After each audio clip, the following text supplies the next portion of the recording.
Welcome to Warcraft Reloaded, a podcast brought to you by Mash Those Buttons, covering World of Warcraft Classic and its community. I am Bobby, also known as Blazin' Bob, and today we have no Melarina, but we have Go Arena. How you doing, Go? I'm good. Did I get it right? This is close. This is close. Good, yeah. Yep. No, I'm doing great, man. Thanks for having me back. Good. And joining us once again, we have Crix. How you doing, Crix? I'm doing phenomenal. Extraordinary. Welcome to the show, sir. Thank you for having me back, bud. I missed you. I missed you too. Always. I had a dream about you the other night, but we'll talk about that off stream. Hell yeah. Was it as BlizzCon, which is coming up real soon, kind of, but not soon at the same time? Soon. And for the first time on the show, OnlyBlackSmoke. How you doing? Howdy, everybody. I'm doing just as great as Crix, and then just a little bit better. It's a little bit better. First time you've never had my dear friend, my best friend on the show before? I've tried to like find spots where he was going to work, and I think I've asked him once or twice, but he was busy. But he doesn't play Wrath. Like, ever since we came back, he kind of like quit Wrath, like ever since we got to know each other at TwitchCon. And then, so I kind of was trying to save him for hardcore centric episodes. Yeah. What great timing. Yep. Perfect timing. All right, guys. Well, we're gonna have a great show today. We're gonna start out with what we've. I already screwed up. I like to start the show with thanking our take patrons in Thick Lizzy, Croxford, Braxton, Turtle Whale. Thank you guys so much. Mentioned we stream live on twitch.tv/BlazinBob, BLAZZINBOB. Don't forget to join our Discord server. We're getting a lot of people in there. Yes, I should have made it years ago, but I made it now. So please come and hang out with us. It's discord.me/Warcraft Reloaded, or just go to warcraftreloaded.com. All of the links are there. We're going to go into, we didn't get any new voicemails this week, but also we're recording the show quite a bit early, for normally we record Friday, Saturday, or Sunday, but we're recording early this week. So we didn't get those, but we did have a couple Discord questions. So we'll go over those first, then we'll go over what we've been doing. Then the only news is that hardcore servers are coming out. We've told you that for the last couple of weeks, but we're going to talk to these guys about hardcore, plans for hardcore, and just kind of just a good old hardcore conversation. And then we're going to give Go and Crix the opportunity to leave if they want to, but OnlyBlackSmoke is going to stay, and we're going to get to know him a little bit better in a little, interview like we do with new guests. We just haven't had one in a while because we haven't had a brand new guest in a while. So that's going to be the show. That being said, let's get to it. Go. As my official co-host, I'm ready. Do you want to read that first Discord question? I got you. Yep. First one is from Sovi, and they ask, question for the show. Have any of you tried the new UI options in retail? I kind of wish that they could enable it in Classic. I tried a UI setup for Wrath Classic, and it ported itself over to retail and completely changed my setup. And I use default UI, and I don't play retail, so I figured this was a good one for Crix. I have to say, I was waiting for it. I was like, I know exactly what. Yeah. I think it is great. I would love, I wouldn't have to use dominoes and different things that I have to do to change my stuff. But Crix, you've played quite a bit. I played a bunch of launch of Dragonflight, but that's it. And I was a complete tourist. So tell us, because you came from retail. They're only talking about retail, right? So, well, they want, because I kind of had this issue as well. They want the new Dragonflight UI in Classic, is what they want. There is actually a Dragonflight UA add-on that you can get that just makes your UI like Dragonflight, and vice versa. If you're playing Dragonflight and you don't like the Dragonflight UI, you can actually get the regular UI. I'm an LVI user myself, but even when Dragonflight came out, I liked it so much. I was like, wow, wait a minute. I don't have to move my stuff around. Because, and for those that don't know that are listening, you can see Bartender or Domino's or LVY how it has the bars and it doesn't have the dragon. You can have that now standard on Dragonflight and just move it around to wherever you want, which is where they're getting that from. Yeah, there's an add-on you can get. It's called, like, I can look it up. I'll look it up right now while we're hanging out, but I think it's called Dragonflight UI or something. And you can put it in there right away and it just copies it over to, you know, Lich King or TBC or I don't know. Yeah, TBC, Classic, everything. Don't know why I said TBC. But Classic era, you know, the hardcore era coming up, whatever version of the game that you want, there's a Dragonflight UI for it. Yeah, and I know that LEB has been using it since she started playing Classic. Confirmed. Or, It is called Dragonflight UI Classic. I'm staring at it right now. On cursor. I remember it broke for a little bit when Wrath came out, but I think that the devs are pretty on top of making sure that it is up and running and fixing bugs. I'll link it in our group chat if you want to put it in your description or something for anybody. I don't know how you do the descriptions and stuff, but it's right there. It's on CoreForge. Dragonflight UI Classic. Yep, I will have Beautiful. it in the description for you guys. I feel like Go doesn't like to add extra add-ons, so I feel like this would be something Go would really like because it's not an add-on and it's just part of the game. You know, you could just move everything around. Unless he likes the default like dragon, you know, action bar stuff. I do. I would get rid of the dragons. Like that's the only thing. Like I'm just so used to the bars where they're at, and like having that whole by seeing my bags. I don't use that bag add-on either. Mm-hmm. So yeah, like if I moved anything, it would screw me up, and it'd take me like a month to try to figure out where everything's at again. Lucky for you, there is a way to remove the dragons on the side of him as well. Yeah, that one, like that's its own standalone one, isn't it? I don't know. I've never done it before. I just know you can because people on chat are like really happy about it. You know what's crazy is Only and I have been leveling. We'll get into this topic later, but we're duo partners for the hardcore coming up, and I've been leveling on the PTR, and since LVY and a lot of add-ons have been really buggy, I've been just going default, and I've been loving it, and I love the dragons. It gives me that fantasy aspect of like, yeah, you don't see a lot of dragons, but I'm in a dragon world, you know. So I kind of like those dragons. See, it's immersion. Immersion. Anyway. You were talking about the bag add-on, and everybody uses Bagnon, but man, Addy bags is. I was about to say, I think more people use Addy bags now, man. And to be honest, I would use Addy bags as well if I wasn't using Bagnon since like literally vanilla or whenever it started. I remember using it in 2006, so TBC or something. Yeah, I was using it back in the day too, but I can't get over Addy bags is just so much better. Addy bags is it really is way better. And it even like now in Wrath, it even works in tandem with either item rack or the in-game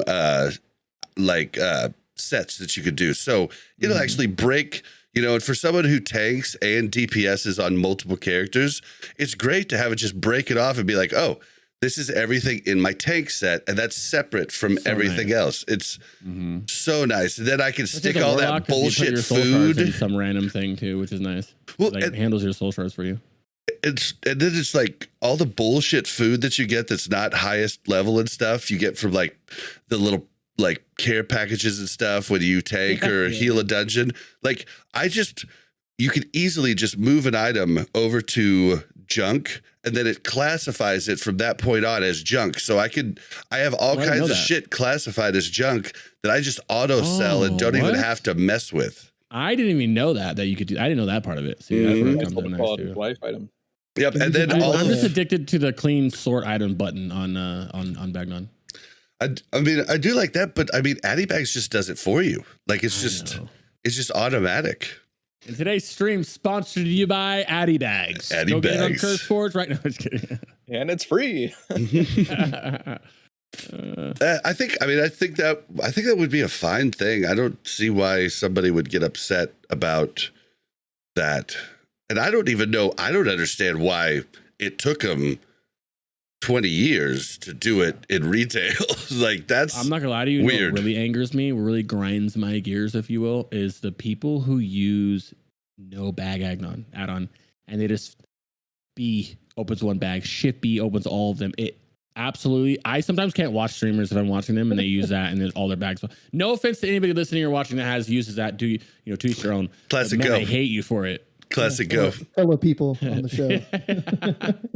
This is crazy, dude. You're crazy. Wait, you love what? B, I open all the bags up. You're a full bag Andy? You're the full broken bag Andy? Oh. I know right where my and then water's your bank going. the same way? I know where my hearth is. Yeah. Oh my Dude, god, dude. I love opening the bank and all my bags, and it's just like taking up my whole screen. So you're just an I OG, Doug. used to be a Bagnon user, and now I'm doing vanilla bags again. Like Yeah. the only thing I've changed is You're that opening all bags?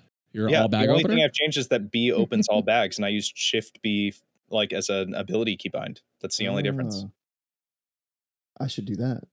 Ugh. I mean, like I don't know if I can sit in this call Go, anymore. answer, So you answer guys me are this, answer me go this ahead. question: do you ever want to open up just your backpack? No. Ever. I don't think I ever will. The reason why I got Bagnon was before I used B as just my open all bags, and it was like, why should I have to click Shift B every time I want to see my inventory? Like, there's no point of me being like, I want to see just this bag. Like, I'm not that mental. Okay. Well, okay. See, Crix is on, like, okay, Addy bags is best, but like, you gotta use bag, like, for the. What kind of bag got on? Dude, you've got to use Baghdad to sort items. Like, dude, sort items is in Diablo 4, freaking is in Baldur's Gate 3.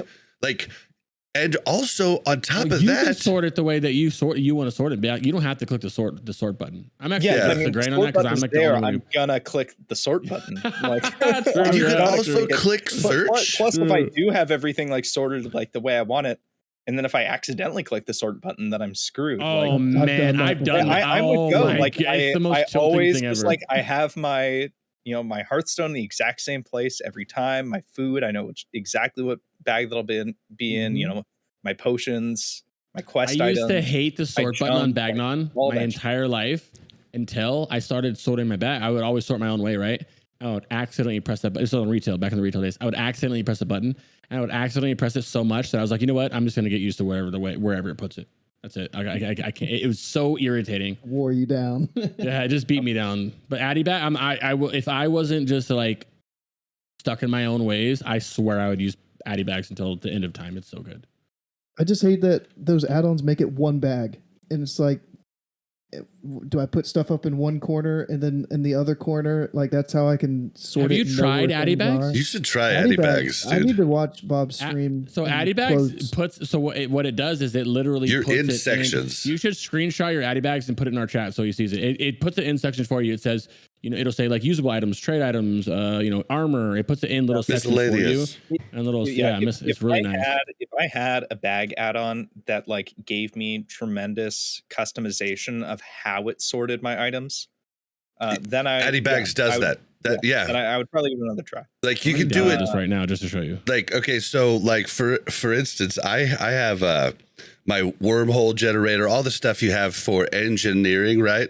I put that in miscellaneous, where normally it puts it in trade goods. So I put it in miscellaneous, so it's just off, and I'm not confused at what it is, and then I have like it as it's sorting by my armor sets. I can make a whole new category if I want and have it sort that. You can literally make categories, anything, things in like customized categories. That sounds like my cup of tea. And then you can go in bag mode to where you can see it bag by bag sorted in one little window. Oh, kind of like the default UI. I was but smaller. But don't smaller. Don't boomer on us right now with this default UI stuff. Well, okay, and you can make it as big as small. You can make it as big or as small as you want to. It sounds like you're just making it so instead of having like a 22 slot bag, I can have like an 8 slot bag, a 10 slot, a 15 slot. Is that what that is? Like you choose a size of like how your bags look on your screen? Well, you just choose like where it sorts the stuff to. You're like, hey, I like I was telling Crix, like junk, like I have like random food and all that shit put in there because I know I'm going to vendor it anyhow, and I can vendor everything that's in junk with one click. So it's great for leveling too. It's best for sure. But yeah, all right. Well, yeah, I think we all agree that that would be good. Go. You want to give us? Never mind. Sorry. No, no. I'll drop it. I was going to ask more questions about it. Oh, go. I Why literally not? just download it so I can put a screenshot here. I'm not kidding. So I just looked it up in CurseForge and I'm looking at a screenshot of it. So can you can you add things to a category without actually having the item in your inventory? No, you need I to have it in your think you inventory. can. If you go into the actual settings, I think you could just Like maybe start you just need typing the in item code Adam. or something. I think you just start typing the item and there's a database, but I'm not positive on that. I've only done it when I had the item in my bag. That would be a very cool feature. If you could like preemptively decide how you want to, because like let's say you're leveling up like the way Crix and I are, right? Where I like know a set list of items before I even start my character, where I'm like, I want to have this separated out to where I know to mail it to our guild bank. I want to know that like, you know, I have this separated out so that I trade it to Crix, so that I save it for a quest later on. You know, like have all these things, and I can add that to, you know, my settings on like a level 1 quick setup kind of deal. Yeah. So that it's just boom, go. I'm already ready. I think it's possible to put do a an screenshot item in the chat. search. This is a very bad example because I don't have any soul shards to prove it, but it goes trade goods. So anything that you'd use in the world that you need for any of your professions, armor breaks down to set tier 7 armor. You can make sets for tier 8 jewelry, armor, consumables. There's a soul shard. It tells you how many free space you have, miscellaneous. And you can label those like where my miscellaneous has my Hearthstone and my trophies, and then infernal stones. You could have it be like Hearthstone and its own little button or whatever, and have keybinds for it, which is like, you know. Okay. I'm still super hard stuck on Bagnon because I'm stubborn, but I swear adding bags is like it's dope. Yeah. All right. Well, I'll stop monopolizing us with that on talk. No problem. Go. You want to read the next question? Gotcha. This one is from Burner 9073.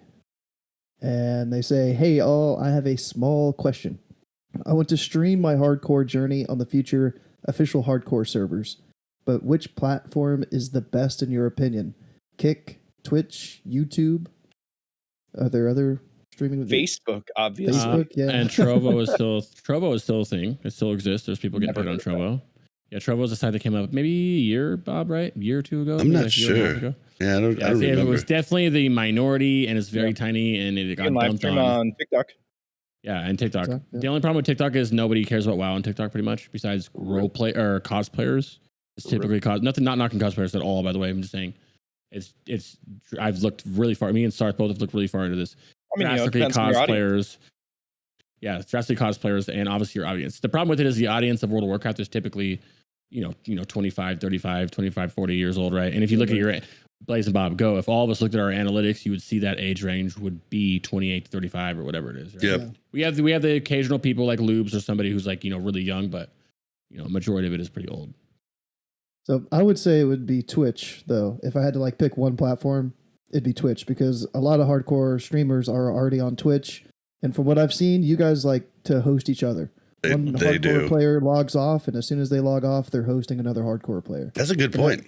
That little community is so sick, and I don't think you're going to find that on YouTube or Kick. It's a really good point. Yeah, I think that's a great point to bring up, Go, because like when I started streaming in September of 2022, I think it was, like right before the Road to Rag push started, just a few months before. And I was already up to like a healthy 20 to 30 viewers in 3 months, like every time I would go live, just because people would host me, I would host them back. Like even if I had 2 viewers to host somebody with, everybody just appreciates the shout out. They appreciate like knowing that there are other creators who like are excited about the game mode.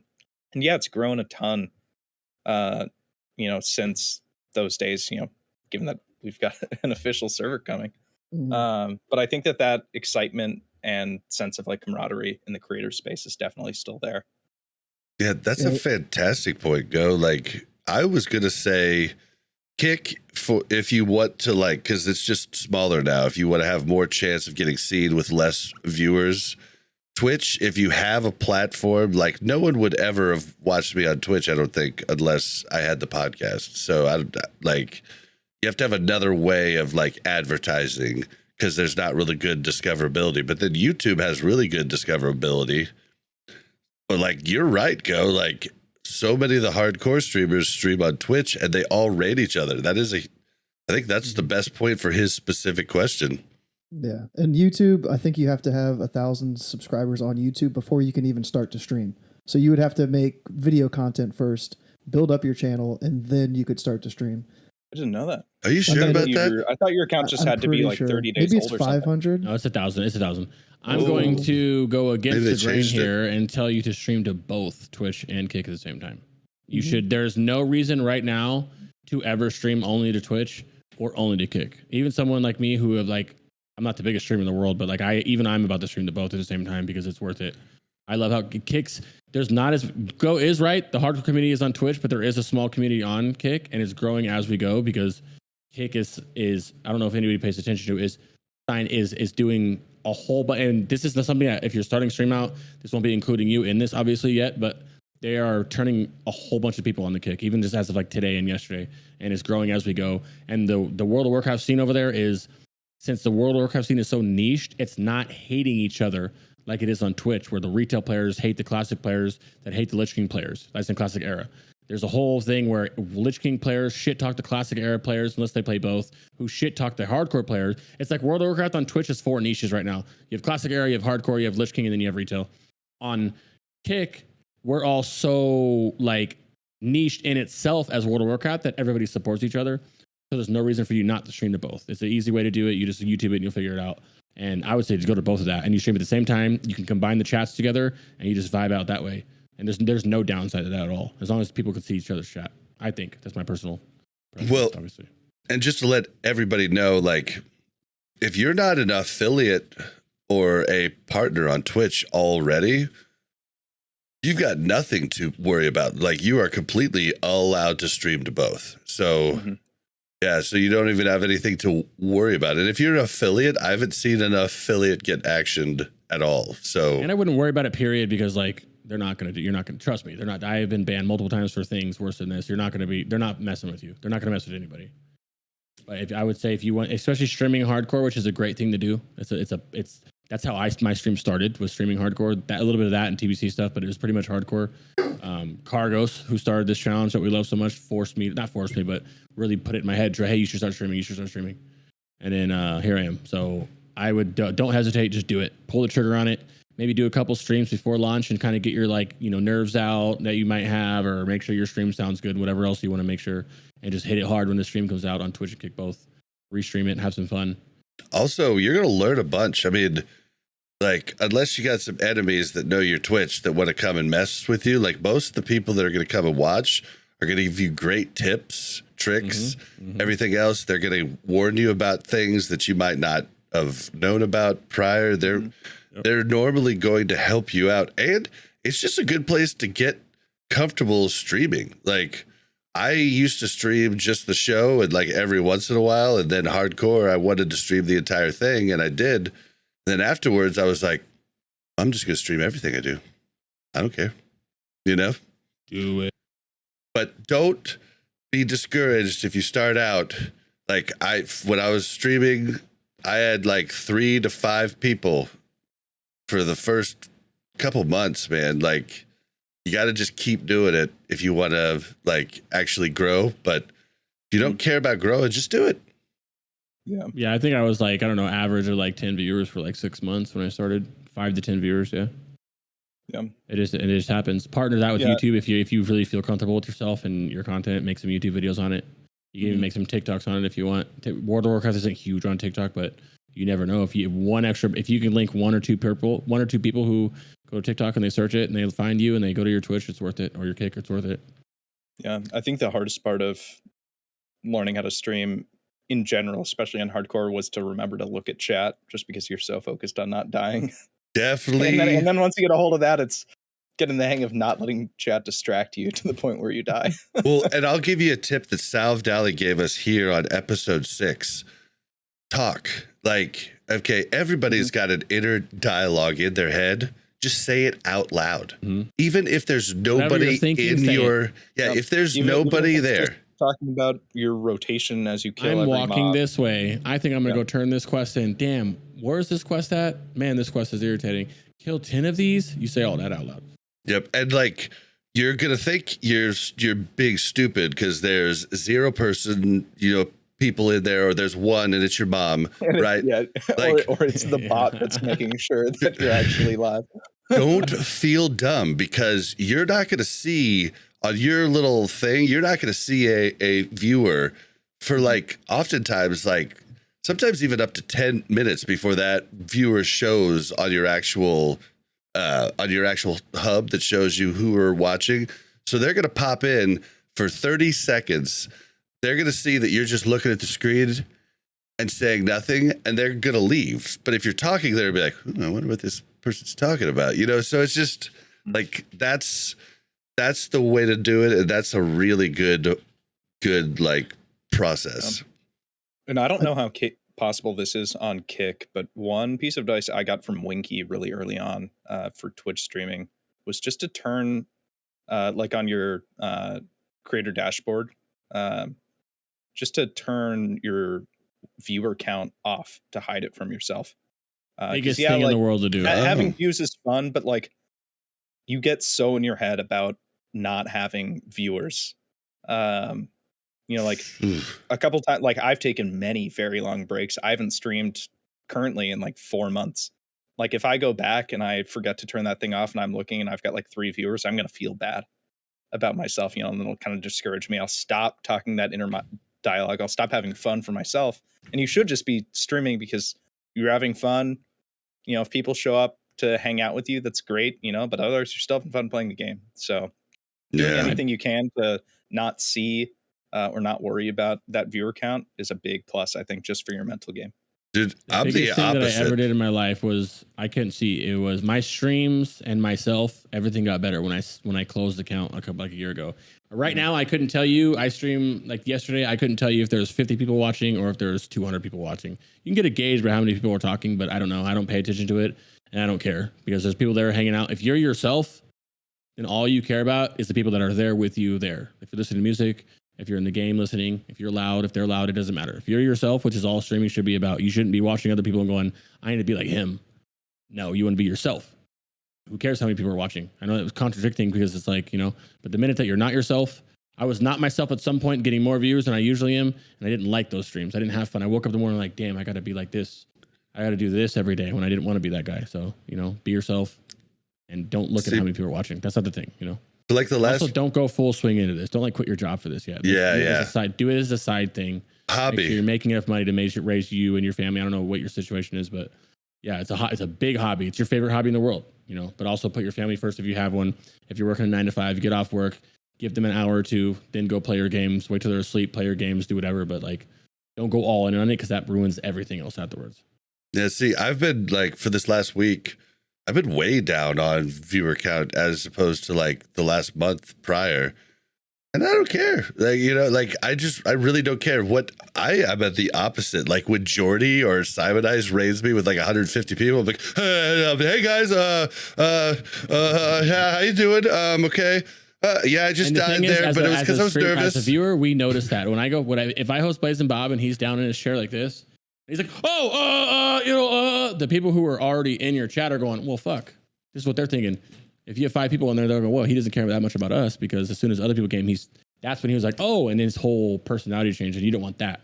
That's a good point. Those original 5 people who are sitting in there while you're doing the same thing everybody on the internet is doing for World of Warcraft, which this is a boring game to watch. Give them credit, right?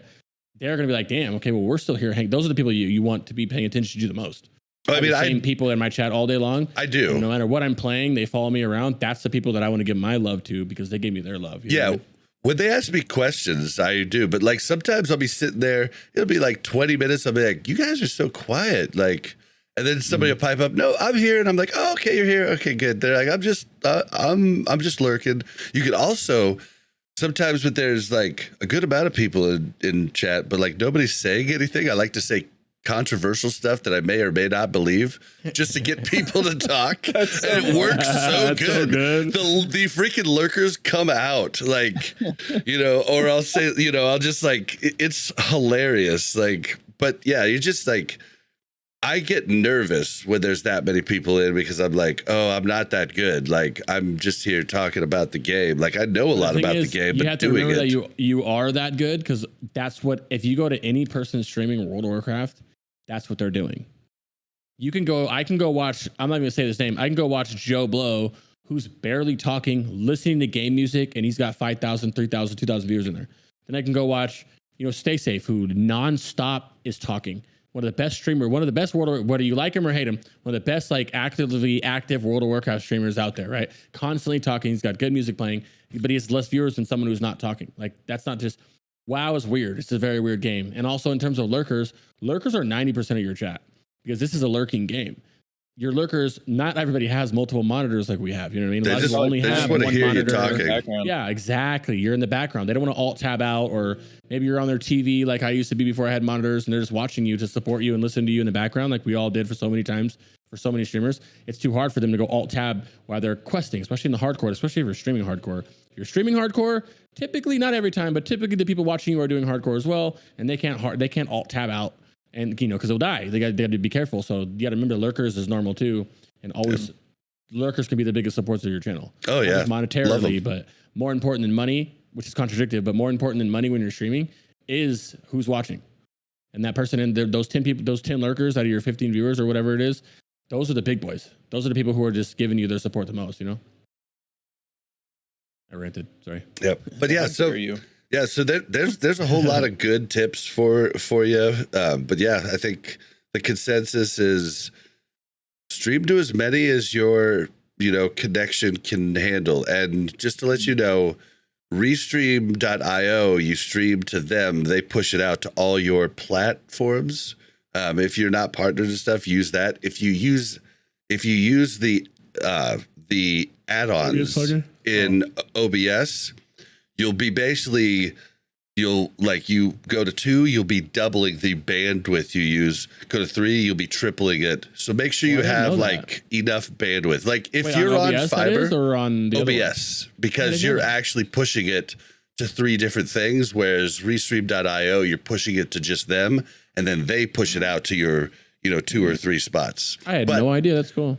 If you've got like a 50 meg fiber, I emphasize fiber because fiber is a 2-lane.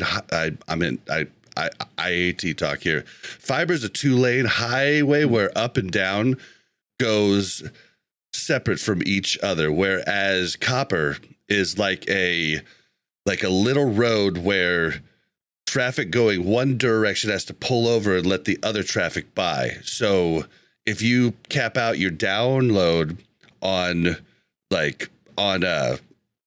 copper, you will also cap out your upload. Whereas when it's fiber, they run completely separate of each other. So get fiber. That's basically what I'm saying. So I just recently went to fiber not too long ago, but where I lived beforehand didn't have fiber. It's not in every spot. But if you can get fiber, 1,000,000% get it. Yeah, and even 50 up, 50 down is fine. Like you don't need gig. Like you will never use gig. So, yeah. All right. Well, what have you guys been doing lately? Let's save the hardcore stuff till we just move to the news next. But like, any Wrath stuff for you, Crix? I've been getting all my alts ready for ICC. I've been secretly playing some ICC stuff on some illegal servers that I'm never ashamed to talk about. ICC a couple times a week just to get ready for it. PTR I'll be here within a month or so. I think it's going to be here 2 or 3 weeks after hardcore. That's what I think too. I think the PTR is going to be here. Just the PTR. Oh yeah, just the PTR. I think it's going to be a longer PTR too, because I think that they don't want to mess up ICC, and I think they're going to do the difficulty. I think it's going to be a good. I hope this is also copium, but I hope that it's going to be a good thing. I think everybody hopes. Nobody wishes. I mean, I guess there are people who wish doom upon it, but not a lot of people wish doom upon ICC. So I think they're going to spend their time on it. So I think it's going to be a longer PTR. I've been mentally preparing for it. With I raid on 3 warlocks, a shadow priest, a fire mage, and a fury warrior now, which is my first melee character I'm in love with. And then I got a druid at 78.5, so I can finally beat Go, which I told him I would like a year ago, and I never touched him. So yeah, we don't need to talk about that though. Yeah, warrior man, you hit like 5.4k gear score, and all of a sudden the world changes. It's just like you're Aladdin, a whole new world. I'm not there yet. I'm like 5.1, but I got a Vulture Star the other day, so I'm like hyped. You're almost there, dude. I just started actually pumping, and like My gear's pretty ugly. Like it's a pretty mishmash, but my good friend LZ helped me. I had a ton of gear because like I'm the bargain guy. Like if there's like something that I'm not gonna use in a GDKP, but like it's gonna go for $1,000, I'm like, well, I'll take that. Yeah, I'll take. Yeah, don't disenchant that. So I was able to find all kinds of stuff, and like I had a whole bunch of armor pen and what's it called, gems, expertise gems, and we worked out with all the crazy amount of gear I had. We were able to make it so I needed only a couple armor pen gems and no expertise gems, and I'm pumping, man. Yeah, I am. I'm really enjoying everything with Lich King. I got my characters raid loggable before hardcore. I was actually a little bit early, so I've had about a week to, which we'll talk about hardcore in a little bit. But I also started on some Kata servers earlier, so I love Kata. I'd never played Kata before, but I started playing it about a couple weeks ago, and I'm in love with it. And I've been playing a lot of Kata class. I'm getting ready for Kata Classic, which we'll talk about on another episode way in the future. But I am absolutely no lifing that. I'm dropping like, I don't know, we'll get 70 you in hours on a that. day of playing that. We're going to be That's talking fun. about Kata here. Like probably like we'll get it in at some point. I'll do a Kata episode. We'll get you and Scotty for sure. And we'll that's fill Scotty in got some me other. into it. Well, Scotty, people don't know a lot about this, but me and Scotty started our whole content. Obviously, he's way better at it than I am. We started our content creation shit together, kind of at TBC, like the same week type shit. His first video, my first video. And then we played on TBC private servers together, Lich King private servers, and now he got me into the Kata, so I'm raiding with him on Kata, and I've had a lot of fun just trying all these other classes out. And other than that, man, me and Only here have been just no life in some our hardcore practice routes we're doing together for hardcore. They're driving down here. They live like, I don't know, 3 hours, I would say, right? 3 hours from me. So they're driving. Yeah, they're driving down the day before launch, and we're gonna set up. And I'm in a garage right now in the office. Got some new air conditioners coming, and we're gonna like get it nice and cool in here, and we're gonna land party like the good old days for the launch. Dude, for good 5-6 days. Did you get the priest warlock and doing a lot of practice runs? Did you get the standalone like air conditioner that you like vented the hose, through a window? Dude, Yep. I got one of those here. You know in those the little windows basement? in the It's so garage, good. in the garage doors, like the garage door closes and there's windows in the garage. Mhm. I have them all blacked out except for one that's not punched out, but that's out, and that's where the hose goes out of. But now it's inside the house right now, so I'm really hot right now, which is why I'm wiping sweat off with the towel.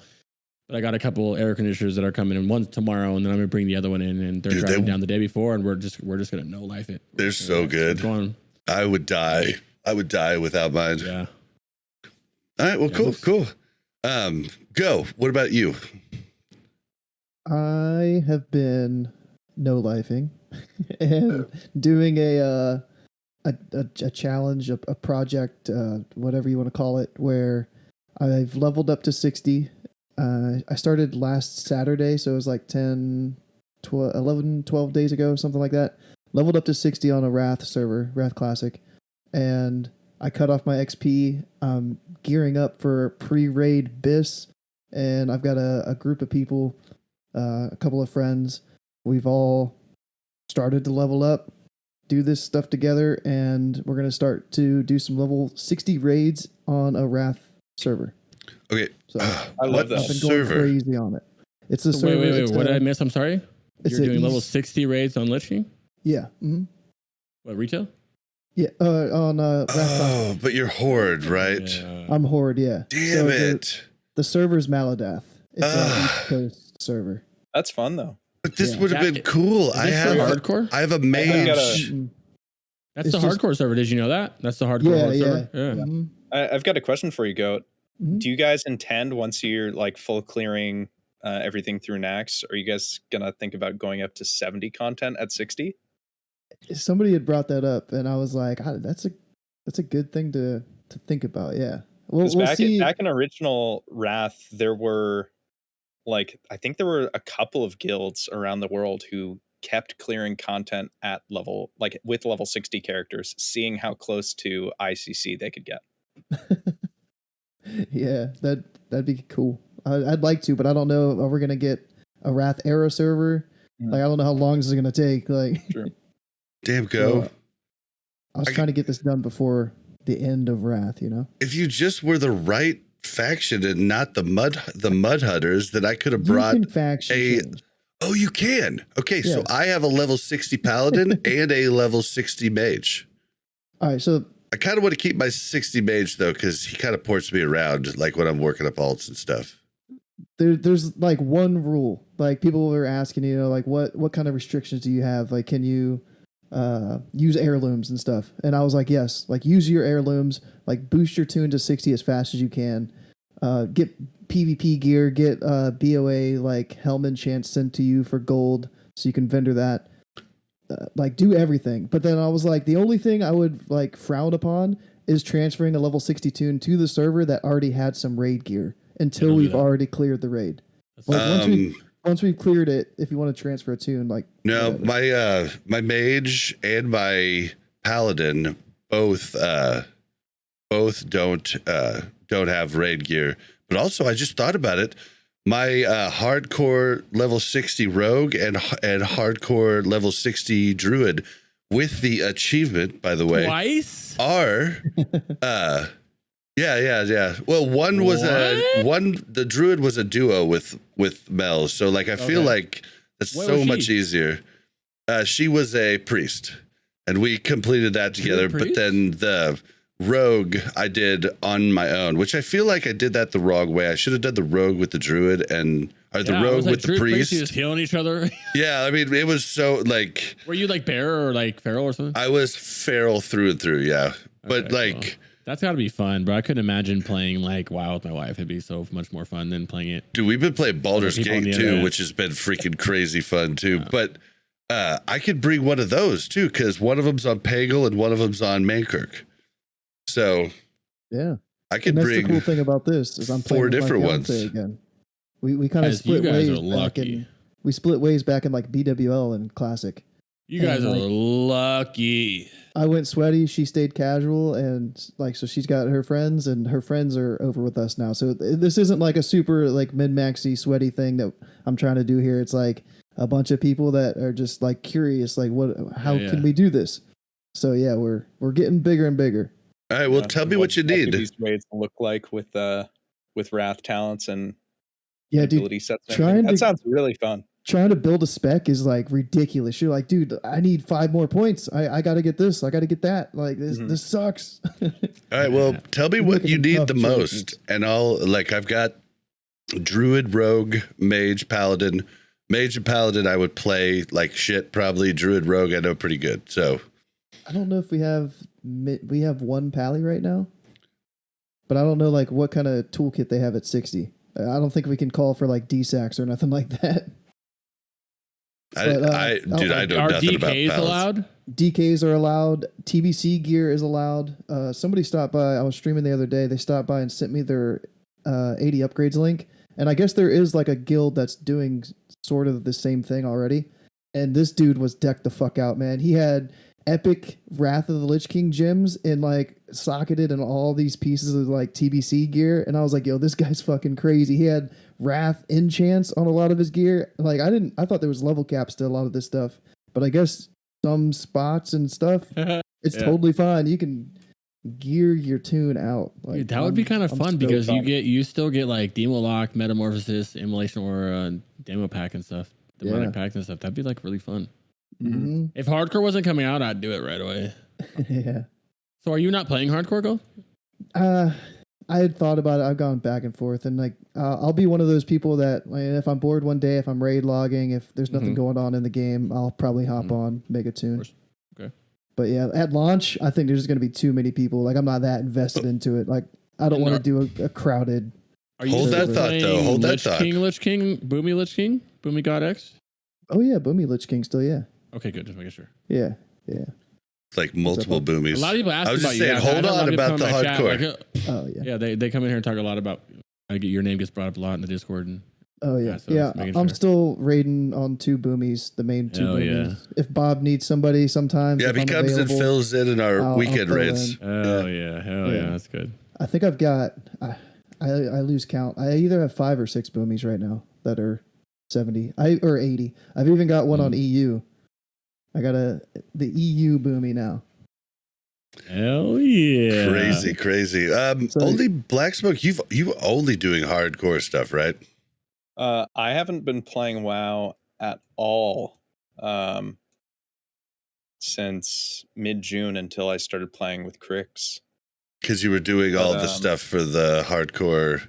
Yeah, I mean, well, I was doing hardcore all-star stuff until May, and that really burnt me out. But I finished my Star Shards Priest, where I was doing all 3 Priest class achievements, like from the add-on, the hardcore add-on, at the same time, which effectively means that you can't wield weapons or wands, so I'm punching things and only using discipline spells. So I rolled Night Elf so that I would have Star Shards as another form of damage. But I got that up to 60. I played PTR launch day, and then one other session where I duoed with LEB, and then from like late June all the way through the end of July, I just didn't open WoW, I didn't open Twitch. I did a lot of traveling with friends, went to a couple family weddings. I'm getting married in the beginning of September, so just spending a lot of time with the wife, or the wife to be. But yeah, and then I was like eagerly waiting on when to hear hardcore servers would launch, because it was like, I don't even know if I get to play.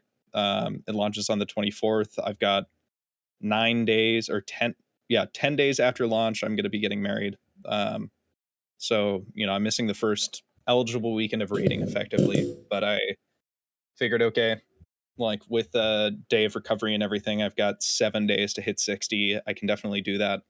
It would be a lot of fun to be part of the hype. I asked, my fiance if it was okay. She said, sure.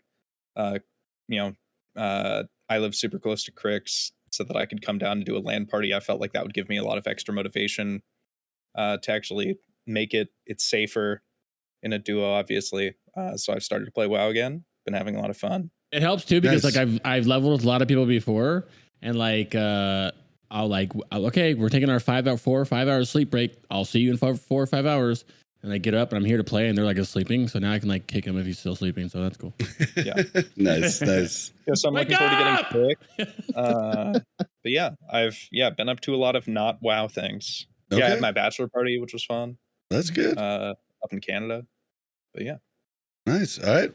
For me, it's just weird because I think I just tried to remember what I said last week, because I was just guested on Cubicle Chat, Classic Go, and Scotty J's podcast last night. So I think I'm going to regurgitate what I said, but I've been working on my druid. Big shout out to Table Slam for all the training that he has given me. He's in chat. You are the man. I don't know if I talked about this last week. I don't think I did, but basically I went to my first raid, and I had planned on I think I did talk about this last week. I had planned on being in the raid the next day, but the GDKP, they swapped me because I was coming with 2 different people. So they swapped my druid to the day before. I didn't have any time to get gear or learn how to play it. And so Table Slam came, and an hour and a half before raid, Table Slam showed me how to play druid. How to play damage druid, and I was able to get that done. And I've been working him up. I'm up to like 5K gear score. I'm working on a tank set now, and it looks like I'm going to be tanking Algalon my first time this coming Tuesday. So learning fast, but druid tanking it like cat DPS was really hard to like get a handle on. Even though I've played a ton of combat rogue, there's still like combat rogue is very, I don't know how to explain it, linear. Like you have sinister strike, and that gives you combo points, and that's all you use for combo points. You just have to refresh your different things, and that part is hardy enough, right? But Feral Druid has shit that's like a buff but does give you combo points, and there's like all kinds of extra crap in there. So I've been getting better at that, but I'm just getting to the gear score that I can actually like keep up with like other people. And but the bear tanking compared to warrior tanking, no offense to you bear tanks, but it is easy mode as far as like the amount of buttons you have to hit. So yeah, it's like a lot of gear, like you can repurpose a ton of different gear. You don't have to like, the gearing process is not even close to as hard as it was for warrior and stuff like that. So I'm excited to do it, but yeah, that's really all I've been doing besides playing a bunch of Baldur's Gate with Mel, and that's been an I don't want to talk interesting about it thing. too much because, but how is it? It's so cool, dude. Like I got a key for it a while ago and I never played it yet because it was just like, I have so much WoW to play, but it looks so dope and I love turn-based games. Dude, I as good love. as I think it would be. Do you like XCOM 2? I never played XCOM 2. Did you play Divinity Original Sin 1 or 2? No, but I love turn-based and everything that those type of click and move, so many move spots. I played a lot of games like that and I like them a lot. Yeah, well, okay. Well, the two that you should Dungeons and definitely Dragons. try out XCOM 2. There's a bunch of like add-ons for it Everybody now. tells me to try Divinity. Okay, Divinity Original Sin is basically the same exact engine that's used for Baldur's Gate. It's just you're using the D&D rule set instead of whatever rule set they were using in Divinity. But yeah, it's unreal. There's so many things you could do. Like you could it's like a D&D thing, but like it's like a true D&D game. Like, and I don't know that there's ever been like a true one. Like, it's crazy. And Mel and I doing it together is great because, like, all right, well, you go talk to that person. I'll go talk to this person. Then we can sneak up. Like, it's really neat playing with another person, but it'd be a lot to do with just a buddy. Like, I'd say you could do it easy with a roommate or with a significant other, but I don't know about playing online because it's a long process to do a lot of the different stuff. But it's really been cool. Really been cool. So definitely suggest it. But yeah. And then I've just been raiding on all my other tunes. I'm raiding. No, I did want to talk about this. So I was reading one of the kind Reddit comments, on our recent episode. And, they're so kind on Reddit. And, this guy was like, Bob always interrupting guests when trying to think he's leet when he's not leet. And I was just like, do I really do that? And then I thought to myself, so I've always thought of myself as a sweaty casual. Like that's what I started out as when we started this show. I had one character I rated. I believe I've graduated to bad hardcore. Like I used to be a sweaty casual that with one tune, I was 99ing whatever I wanted. And I was raiding with one tune throughout vanilla, throughout TBC. I did like little side raids on alts. Now I'm raiding at a fairly high end, like GDKPs and stuff with 2 rogues, warrior, and a druid. And now I can't beat like low 90 parses.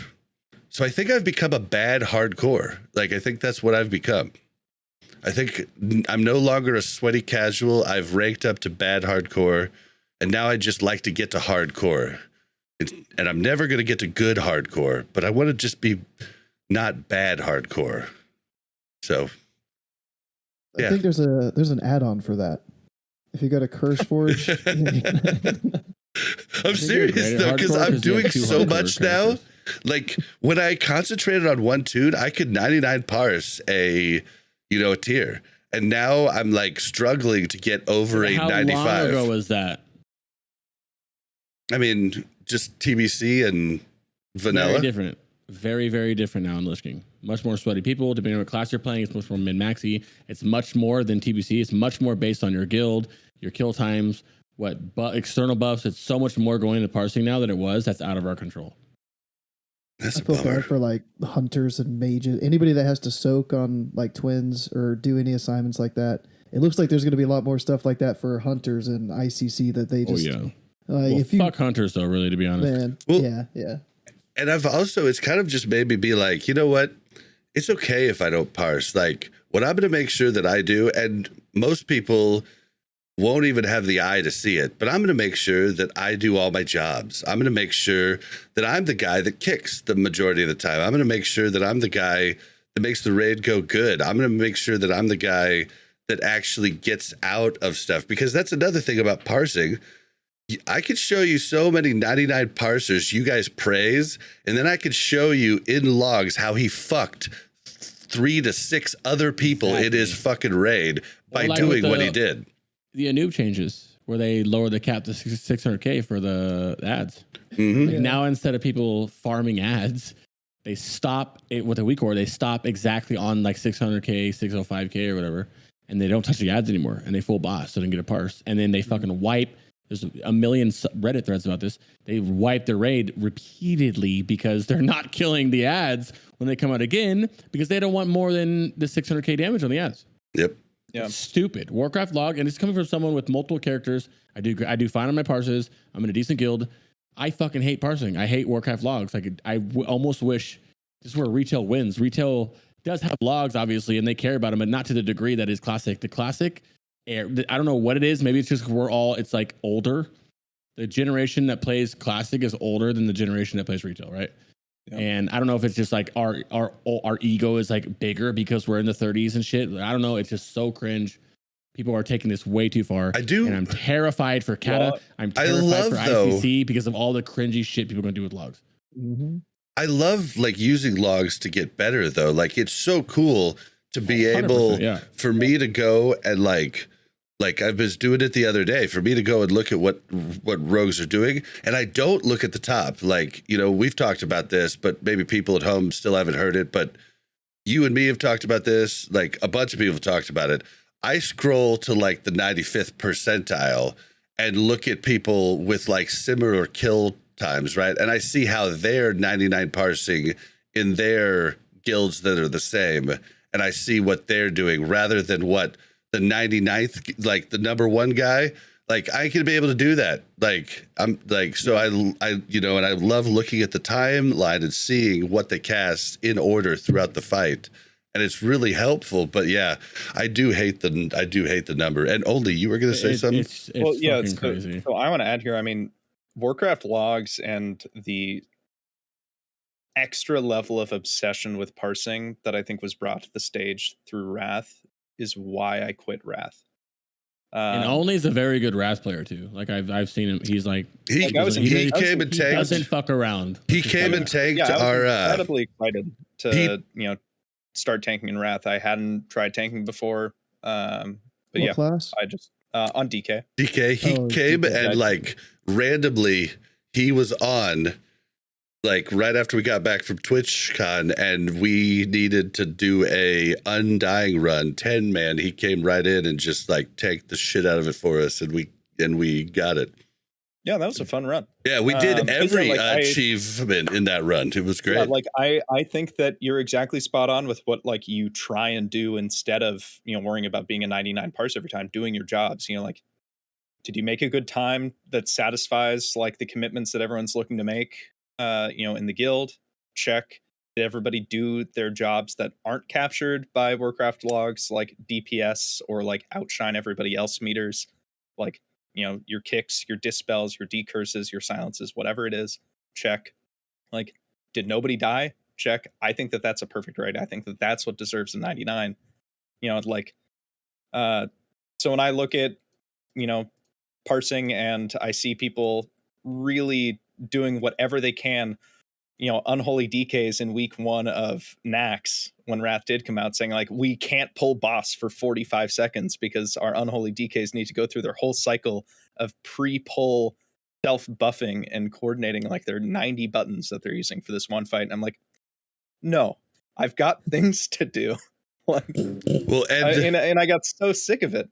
I think that I've never played this, but I have heard that Final Fantasy 14 has a great logging system where support classes, like I think it's a bard or something, like the buffs that they give that enhance. Only you break it out. Oh, we lost him. Yeah, he's gone. He froze for a second there. Yeah, his video froze, but he was still going. We lost him. Oh, they're back. I'm back. That was weird. They're back. Discord just completely restarted for no reason at all. You got tired of us. I got tired of ranting. You got tired of us. But yeah, I think that the Final Fantasy it's run by the same people. I know, and I don't get why they can't translate that over to Wrath. It's not like this is new content where we don't know how to measure. Logs? They're ran from the same people as. Yep. Yeah. Oh wow, I didn't know that. It's the Final Fantasy. Insane. It's the Final Fantasy logs run by Warcraft logs people. And like, And yet it's so much more holistic. it would be so cool. Maybe because the World of Warcraft people are way pickier or some shit. I don't know. So I only get to parse every other week. I have a really nice rogue. He's been on the show before, Casmo, in my guild, that goes ahead and does exposed armor for me every other week now. And like, I'm not saying I'm perfect, because this last week I was telling Go on his podcast last night, like, I was like, I'm gonna parse. And what I ended up doing was dying 3 times in 3 different fights. Now, we were down a healer. We were down one of our main healers. So it was a little off, but it was my fault for trying like way too hard to do everything to parse. And like, so even someone like me, who most of the time does everything the way they're supposed to, can fall into the trap of just being like, I just want to look cool for a week, like, and it sucks. Like, it really sucks. But like, how cool would it be if there were parses for just rogues that had 99% uptime of expose on a boss? Like, you were categorized as an exposed rogue and you had an exposed parse, like, or, like people that have to do jobs that not every person has to do, and that takes down DPS. It'd be cool to be categorized different, or just have like some sort of bonus for doing that buff. But then you make the bonus too good in the grand scheme of things, and then everybody's going to want to do the buff because it's the best way to parse. So everything just gets like convoluted. And I've heard that about Final Fantasy, but I don't know enough about the game to know why it works and why WoW Classic doesn't work.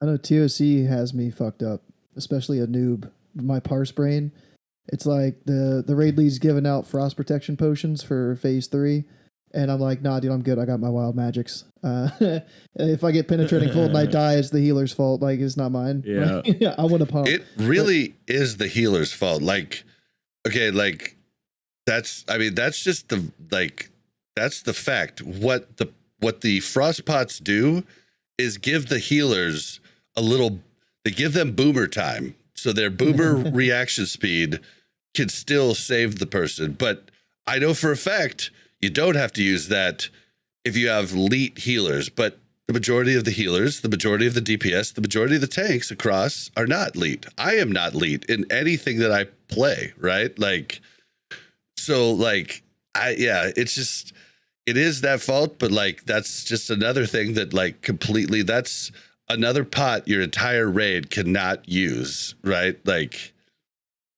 so yeah, there's just, everything goes into parsing. It just really sucks, like trying to do it in a normal or average guild, right? I'll use frost protection sometimes. Don't get me wrong. If it's in like the GDKP, we're 50-50. We got to. But say if you're progging, like, bro, yeah, use that shit. Yeah. I use it in. Well, okay, I take that back. My warrior tanks, so I don't use it in GDKPs on the warrior. My rogue, my second rogue, I don't use it because I can cloak, like, and so I just cloak it, and then my druid, I definitely use it, like if I'm DPSing, like, so. Like it just depends on where you're at, but certain people don't really have to use it. But the macro is still good though, without the frost protection, because it gets rid of all your extra health. Exactly. It gets and that's rid of the your big stamina thing. and your commanding shout. Yeah.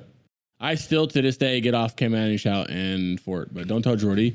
But ever since week 1, I have not been using a frostbot. I'm also a warlock though, and I'm a demon warlock on top of that, so I have souling, so not the end of the world, but I haven't been using that. Let me vent about a warlock here really quick, because I dare you. I fucking dare you. Instead of frost protection potion, I usually I have my lock rock, and I'm like, okay, as soon as I get penetrating cold, I lock rock, and I'm safe just in case. So to me, that kind of evens it out. But our warlocks only have the 4280 lock rock, the smallest one. So I popped it thinking I was going to be fine. I died with a 17 damage overkill. And I was like, if our fucking warlocks had the bigger stone, I would have lived. Also, the only reason that we have you frost potion is because it's you Hellstone. It heals you, thus healing the boss, which makes the boss No, it's minor because it's one health stone, but that's Yeah, why they. yeah. That's why the Yeah, whole and thing the- is delete stam, delete all that. And the frostbot works is because biting cold is the only frost. You're taking poison damage across the board, right? And the frost damage only comes from biting cold. So it is like it just sits there until you get it. And it literally is like a 1.5, 2 second buffer for the healer to be able to like actually get a heal off on you. In So, case they're mid-cast or between globals. yep. Yeah. I just want our locks to have big rocks. That's all I'm saying. Do you have big rocks, Crix? Because usually it's the I'm a demo. demo, yeah. Oh yeah, I'm demo. Yeah, And No, what the he hell's meant- your he meant demo IRL. doing? I'm demo. I got big rocks. Yeah. Yeah. My fusion lock. I am the most, and I think every warlock should do this. If you're a demo lock and you're over here where your parse is, you're a scumbag. Demo is not even remotely close to affliction. Everybody knows that. You should be. I am running 6% hit, full like everything I can do, full spirit gear, full spell to give the most 750 spell power demonic packs that I possibly can in my raid. That's what I feel like all demo locks should be doing. My other lock, I have a couple warlocks. One of my other ones is demo and GDKPs. I don't do that on that one. I'm a cringe, pumper on that one. But my like main lock, my fusion lock, I'm doing anything I can. I would have no hit if I could to get more spell power. If it was worth it. Do you do all your GDKPs on Benny with Yep. Imagine carrying, yeah. Yeah, okay. See, I don't do a magic the carrying. best GDKP in the world. Anybody is welcome on Benediction to join us. We have like, I don't know, 30 different raids. I don't know. You I get the prefer. biggest pots out there, the biggest everything. Anybody can join on Benediction. It is the biggest pots, but I think the best people are in Enigma GDKP. Sue me. If that's on another server, yeah, maybe. But no, Pummel. It's Pummels and Almost crew. GDKP is good, true. It's pretty good. I would be over there if I wasn't in IC. The thing is, I met a lot of the IC guys. We all flew down to San Diego. I'm in Portland. We all flew down to San Diego like a couple months ago, and had some drinks and went to a couple clubs, some hookah bars, and whatever else. Hung Touched out. each other out. Yeah, they're some cool guys, man. But at the end of the day, I'm doing GDKPs for money, and at the same time, in that same argument, which is going to make no sense, I fucking despise that people buy money in RMT. I would love doing GDKPs if I knew that all four of us in this call farmed our gold. We all would. Spent.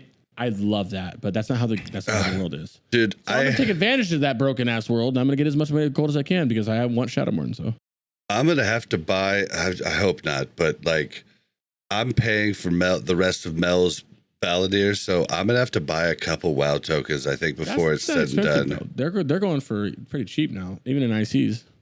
I mean, they're going for Hard res 20 them. bucks for like 40. Oh, no. Oh, you're talking about the shards. No, I'm talking like Mel's going to break me, like, because I just made the new druid, spent like 80K gearing him up, like, and then like now I've got to pay for Mel's Valadier. Jeez. Is Biss still Valanier though? It is. It is. It is. It is not BIS Biss. until ICC? ICC. Yeah. Oh, until ICC, but second Biss is like. Wait, are you talking about Boomy or Resto Druid? No, Discipline Priest. He's buying it for Mel. Yeah. Okay. I thought I heard you say Druid. I was like, I'm pretty sure you could sack that and just take a little bit less more DPS. Yeah, okay.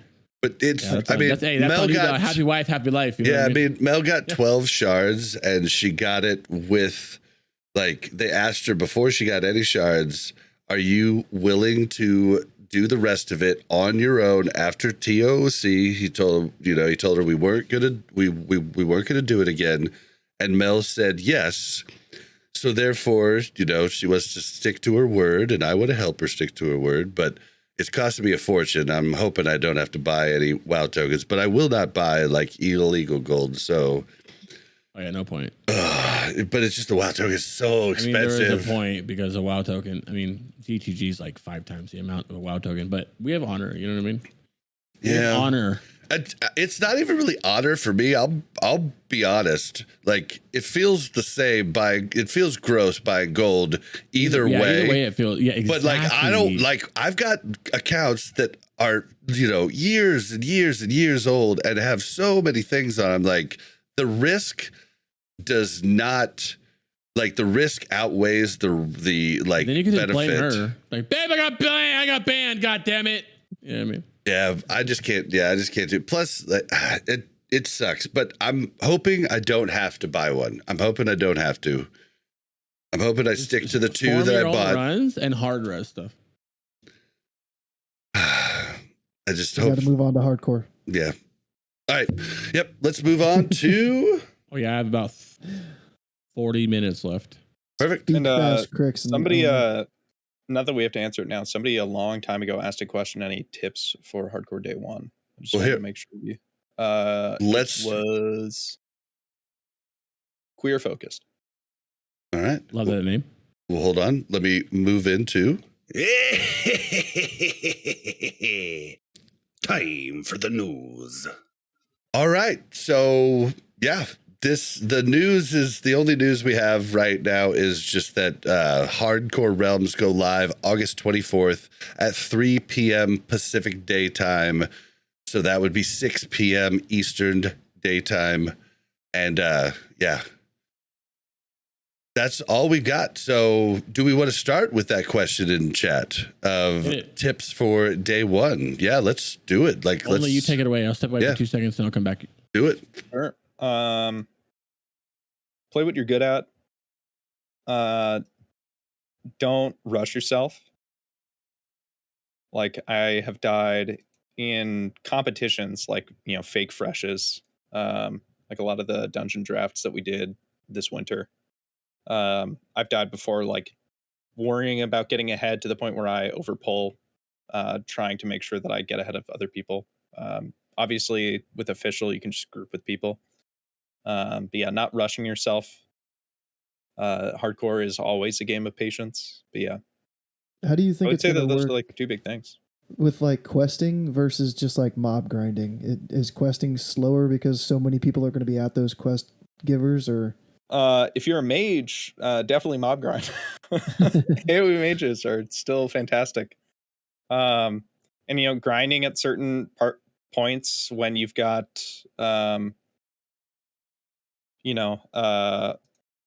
what's it called? Like a hyperspawn or dynamic respawns can still be incredibly lucrative. But I think questing is like great. Quest XP, I think, is often underrated.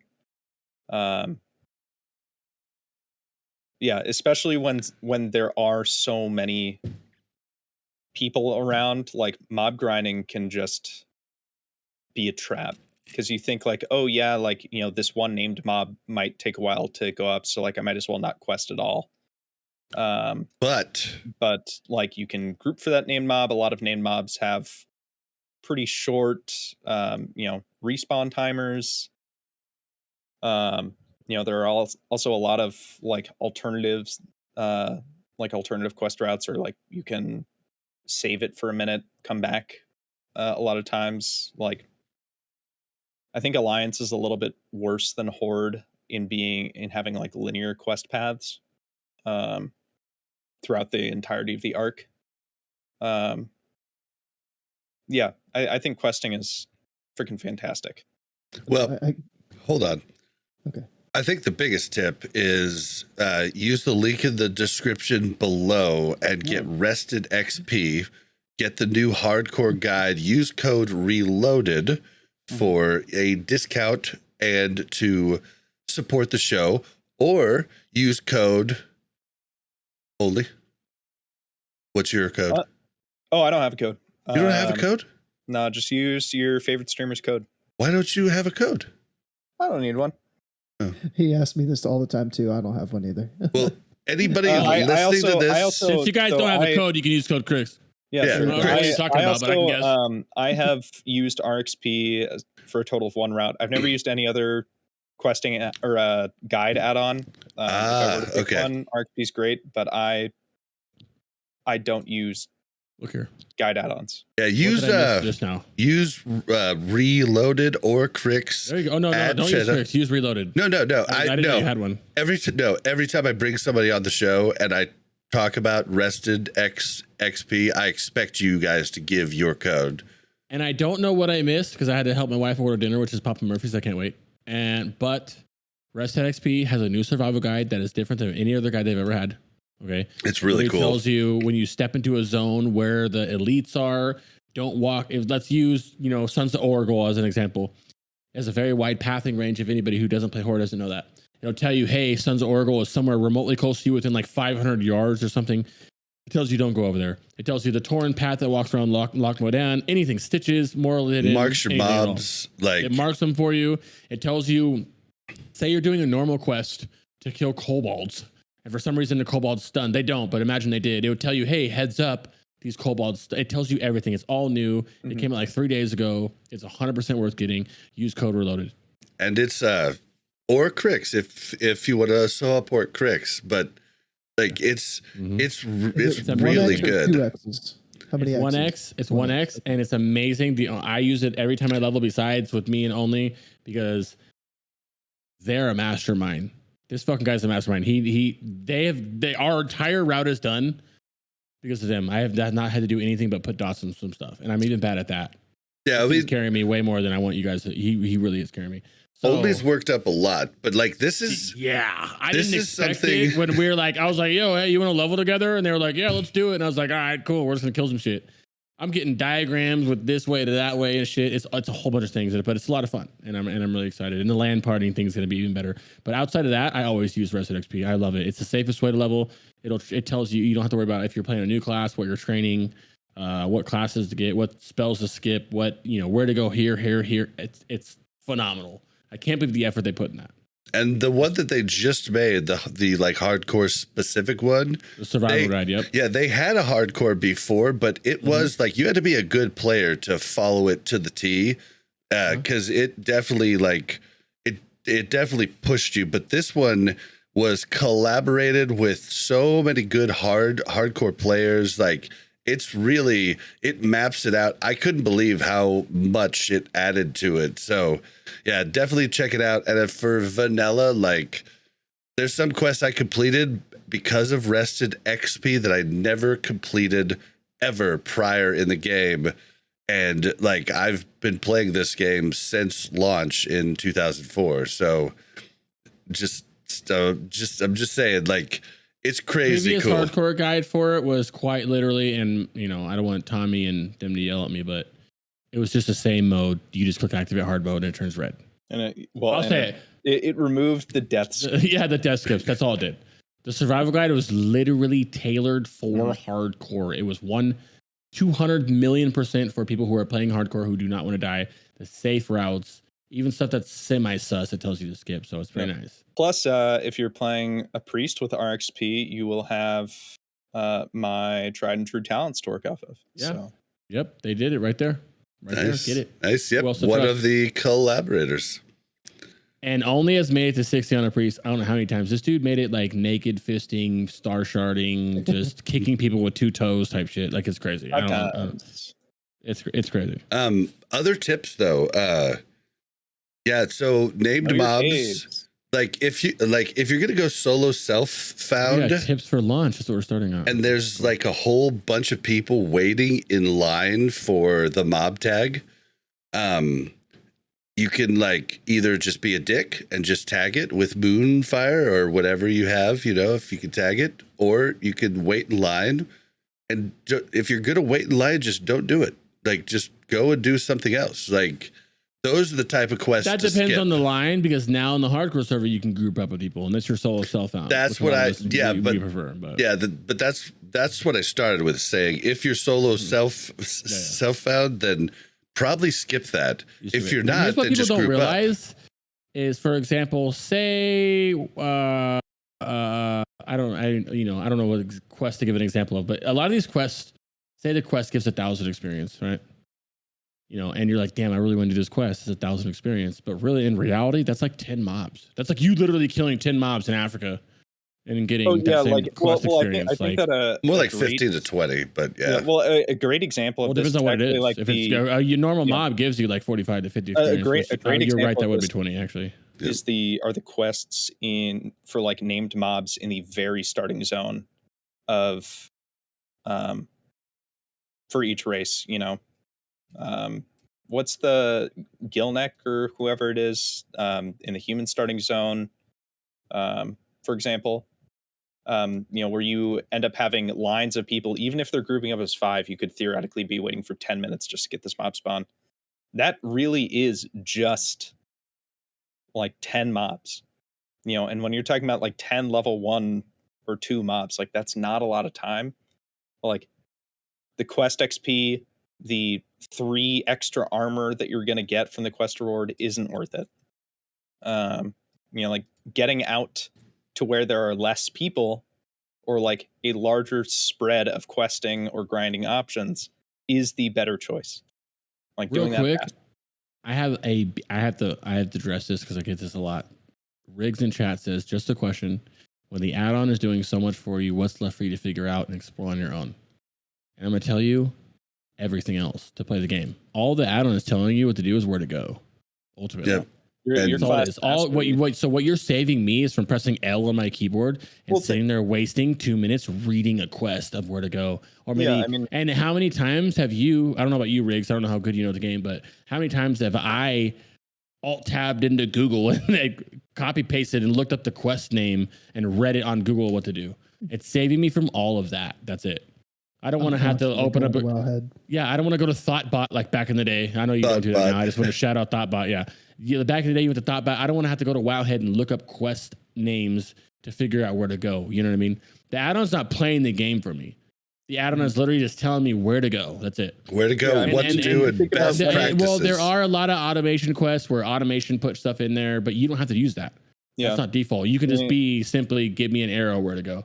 And that's what it's good for. And if you think about quests like killing Maltorius, the elite Dark Iron Dwarf in the pit in Siren Gorge, like ArcSP will tell you, like, this is a hard quest, like, go do it, and oftentimes, like, or at least on the old guide, like, it would tell you to go do it, oftentimes because, like, those guides were written by, like, some of the best paladin and mage players in the world who can, like, really handle that. But, like, me as a priest, like, trying to figure out how to do Maltorius consistently, like, needing to figure out how to, like, effectively mind control, for example, to, like, get some of them to kill each other, or using, like, using any other strategy that your class might have, a rogue needing to, figure out how to use Sap and Blind and Vanish, cooldowns effectively to, drain down, those ads so that it is a fair 1v1. And even then, figuring out how to kill, an elite with 12,000 HP on your own, at level 54 or even less, is still a challenge. Just because it's telling you to go kill him doesn't mean it tells you how to kill him. Yep, and queer focused in chat says, do you know if the current hardcore add-on is going to work on the new hardcore servers? I would say yes, because it's working on the PTR. So I would say yes. If it doesn't immediately, they've got a very dedicated team of devs who are incredibly talented. So I have no doubt that it would be ready to go within minutes of launch if for some reason there was a bug. Yep. I'm one of the admins for the hardcore Discord, and we have been talking about it a lot lately, and they are still we are still going to have the add-on. I'm not the one who works on it. Like Only said, they are there's a dedicated team that are busting their ass to get it perfected, and they're going to work on it so it's already ready for launch. There are a lot of people, including myself, that's going to be using the add-on still, not for my first character, because as I said, Only are going for world first. We're trying to like go as fast as we can, whether we get it or not. We're going to be sweating like everybody else after our first characters. I don't know about him, but I'm playing all solo self-found, and I will be using the add-on as well. The add-on will be perfected even better than it already is. And there's another add-on that lets you tailor focus exactly what you want on the add-on. Say you want to play the add-on right now, or play hardcore right now, but you do want to use the auction house, but nothing else. You can select settings in it to make it so like the add-on tells you what you can and can't do. So the add-on right now is getting worked on. It's going to be worked on for the regular server, and it'll be amazing for it. So yes, the short answer, yes, it's still going to work, but it's going to be working even better because a lot of people want to play solo self-found, and we haven't talked about it, but Blizzard did an interview with some retail streamers and like Zaryu and Savix and stuff, and they have mentioned solo self-found options coming up at some point. They didn't say when, and it's not at launch. We don't know if it's going to be achievements or whatever, but they are going to be doing some kind of solo self-found. I don't think it's going to be achievements because they kind of went a little personal with it. Solo self-found modes. So stay tuned for that. But we don't know how it's going to be. And it might be so in a solo self-found where you can't do dungeons at all, which versus in the hardcore community now, before the official server, it is solo self-found. But you could do dungeons, dungeons with holo. Yeah, one dungeon each. That might be out of the picture, but either way, they're, outside of Blizzard, not shit talking Blizzard, obviously, but outside of them, us in the hardcore community, we have I'll link it a little bit. We have a huge Discord with like almost 200,000 people in it. We are all focused on almost primarily solo self-found. You know, there's people there playing it all, but the add-on's going to be 100% ready for that. That brings me to my next question for you two. Okay, you two are going to do a duo to start. You guys are also in Frontier, I believe, right? Mm-hmm. So am I. I'm a social, but I'm going to be warrior, 99 parsed in vanilla. I'm going to try my hardest to get up there and get in the raid with you guys, but I don't know if it's going to happen. But I'm gonna try really hard. No-lifing launch? Yep. Like, how much no-lifing? I don't know. I'm thinking about doing like. Well, this is your job, so you don't have to worry about work and shit. So, like, you're just like, yeah. It basically just depends on if I die. Like, if I die at a high level. Okay. So that's the same with us. Yeah. So I'm pretty sure I'll keep up pace with everybody. I don't see that as the problem. But well, I can tell my question for you guys, Frontier, you have as long as you make it there, you're good, and you know what you're doing, right? Yeah. Because like I'm, they know me. I know Ampy. Like I know Bobka. Like they've been on the show. Like they know I'm not gonna like screw over people. So I just have to like keep up. And I'm doing a warrior just because I know those are going to be sick and going to be like really useful to the raid, right? But like, I want to hear about your guys's. I want to hear about all of the rules. Like, is Frontier going to be pretend like I don't know anything because this is for the audience. Is Frontier going to be only duos, trios, solo self found, or is the rules thrown out the door for anybody who can get out? Like, and what are your guys' plan after that? Frontier is one. Oh, go ahead, you go first. It's really just focused on whatever it takes to get world first rag kill and then world first KT kill. Any other world first clears that we can get along the way are great. Whatever it takes, whatever. I mean, out short of exploits, which I know a lot of people in the guild agree on. We don't like exploits, which is I love that. But other than that, we are anything that we can do to get to 60, anything that we can do to get the raids done, and then after that, like my second character. Yeah, but I mean, like that is the purpose of the entire guild and of the project. It extends to that first KT clear, and after that, we would reassess and see, okay, who wants to keep playing. Personally, all I care about is KT. Then I'm done. Yeah.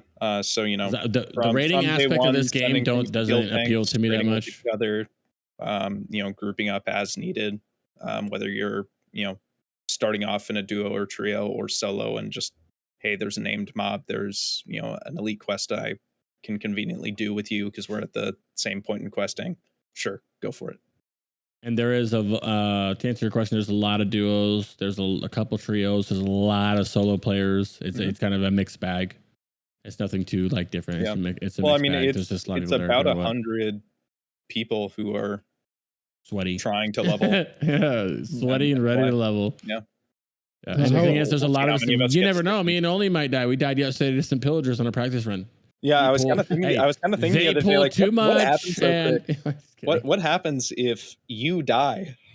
You? Yeah, what happens if you die and then I'm just like I at your house? I personally would start over. Oh, well, you just keep going, keep doing your race, and I would start over, and I'd feel so bad. Well, either way, you'd be playing by yourself at home, so who cares? Now you got some company. I guess so. Yeah. I'd feel bad if you died. See, the thing is, you're at my house, so if you die, yeah, I'd just go home. You're like, damn, do I go home? Yeah, damn, do I go home and just like call it?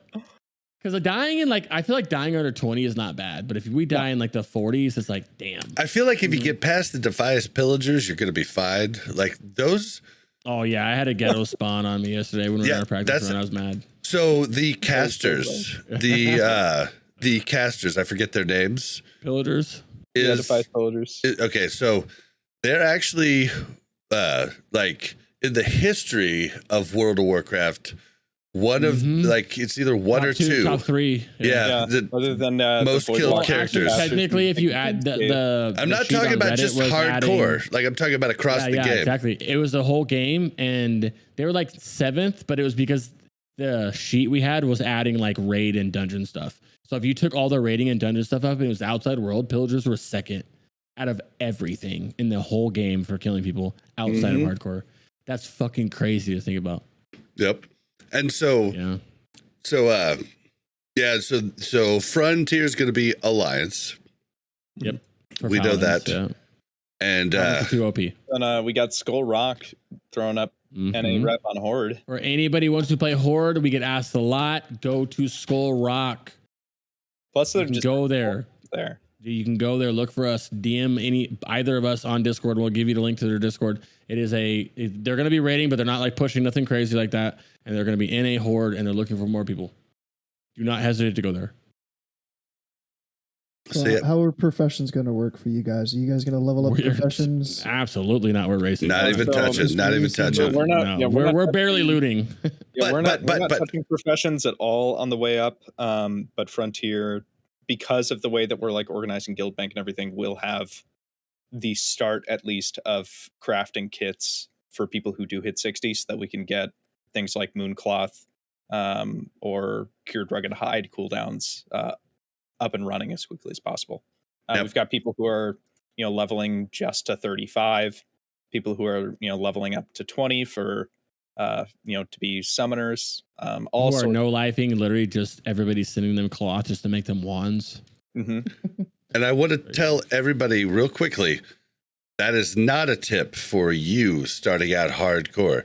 Do professions, especially if you're new to it. This is something, once you've done it a few times, and you're going for speed, professions, no. I'm still going to do skinning and maybe even herbalism and just send it to a bank alt, type of deal. Maybe. If you are interested in seeing what leveling fast with professions look like, you should go look up Gordon Ramsay Gaming on YouTube or on Twitch. He's a very, very wonderful human being. Extremely good druid. He plays druid and nothing else. He's 100 parser all the time on every druid he plays. But he levels with professions no matter what. And he is going to be taking skinning and herbalism, and he's just a monster when he's leveling. Yeah, I think skinning and herbalism is fine. It does detract your time, definitely, but good money. Yeah, and I'll just send all of the stuff. But really, in the grand scheme of things, if you work up to 60, you can go and herb and work up alchemy pretty fast, without anything. And if you're like me, you like to drink at times, I get to level 40 and then maybe I'll start alcoholism, alcoholism. maybe I'll start alchemy and whatever, so I can go get herbs while I know I shouldn't be questing because I've drank too much, right? So I will say, I wish that I had time to take herb alch. When I'm playing any caster class, but I mean priest because that's what I do, having extra mana potions is so valuable. Because I can turn 200, 300 mana into 1,000 hit points, which is amazing. That's so much better than the health potion that I'm likely to get from a mob while I'm leveling up.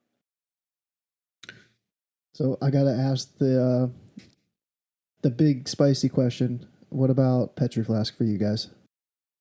I fucking despise it, and I hate that it's no in the one's game. gonna have. I want to fucking hawk to spit on it, but guess what? I'm gonna do it because we're world first. But I don't even think we'll have it. I don't want to do it, but I'm gonna do it. Oh, it's in the game. We will have it. Yeah, for Rag, I imagine no, but we're definitely gonna have it. But I fucking hate it.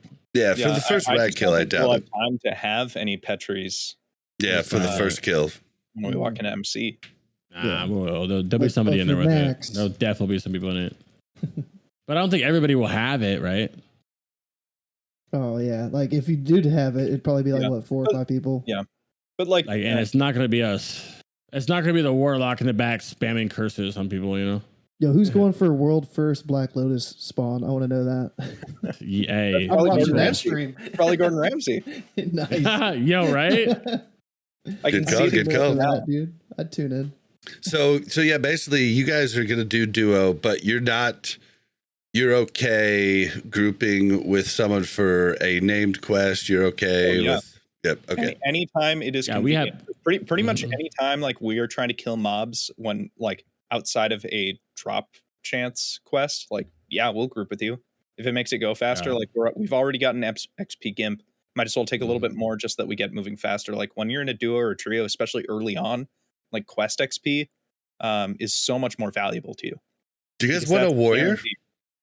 We have like macros and shit set up to be able to instantly invite people. We've got a Void Walker, which is kind of just saying, like, do you want a warrior? Because I plan to go hard.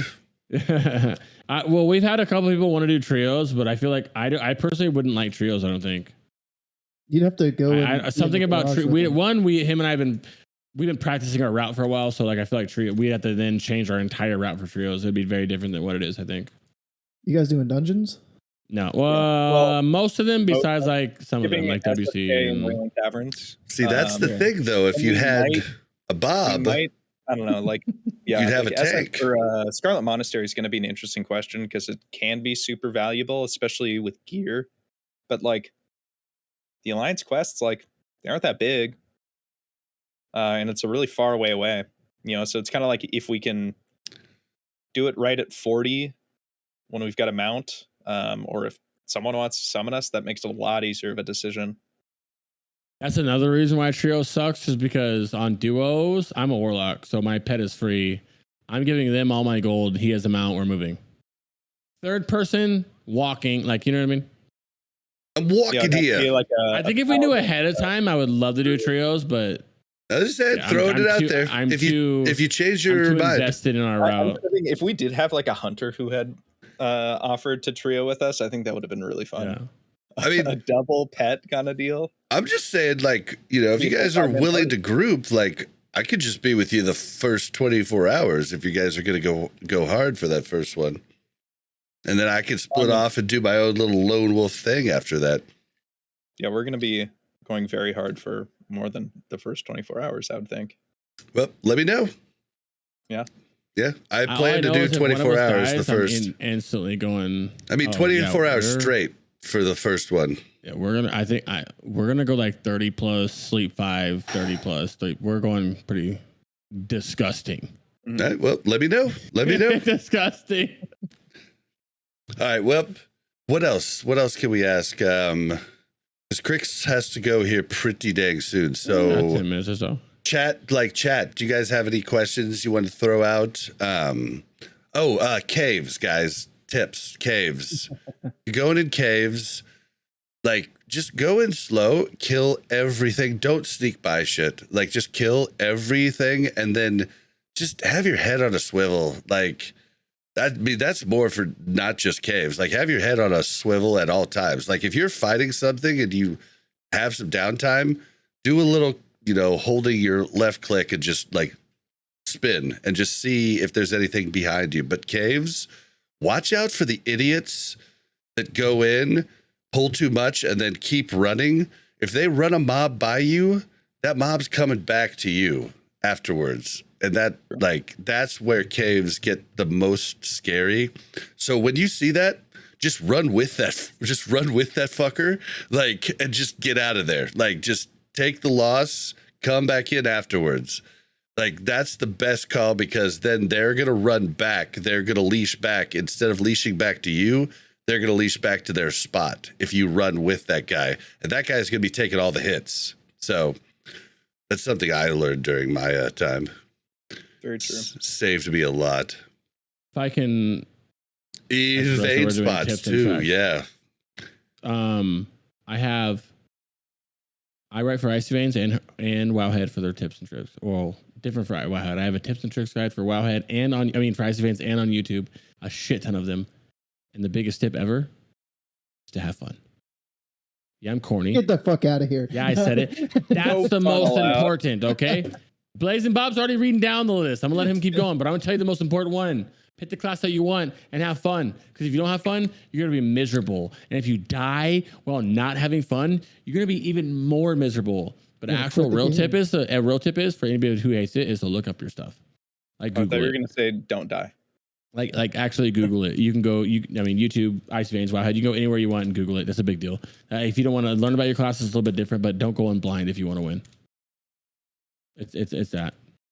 Play safe. Don't do anything crazy. You walk into a ton. You see a cave, go like this. Yeah, I'm cool, and leave if you're worried about it, and just leave it. Don't do it. Yeah, well, just like don't do anything that you've never done before. And if you're new, then you're kind of screwed because that's everything, though.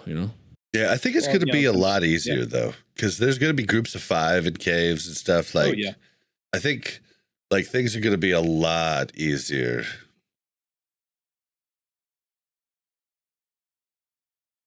I had something, but it's gone. It's gone. It was up there. Did it go fast, it was a solid question too, and it's out now. It's gonna pop back in. Yeah, no worries. It's gonna take a second. It's a good tip. I would say. Yeah, I'm trying to think of them all. There's so many. I got a whole list of them. I'm trying to think of them. Loot everything.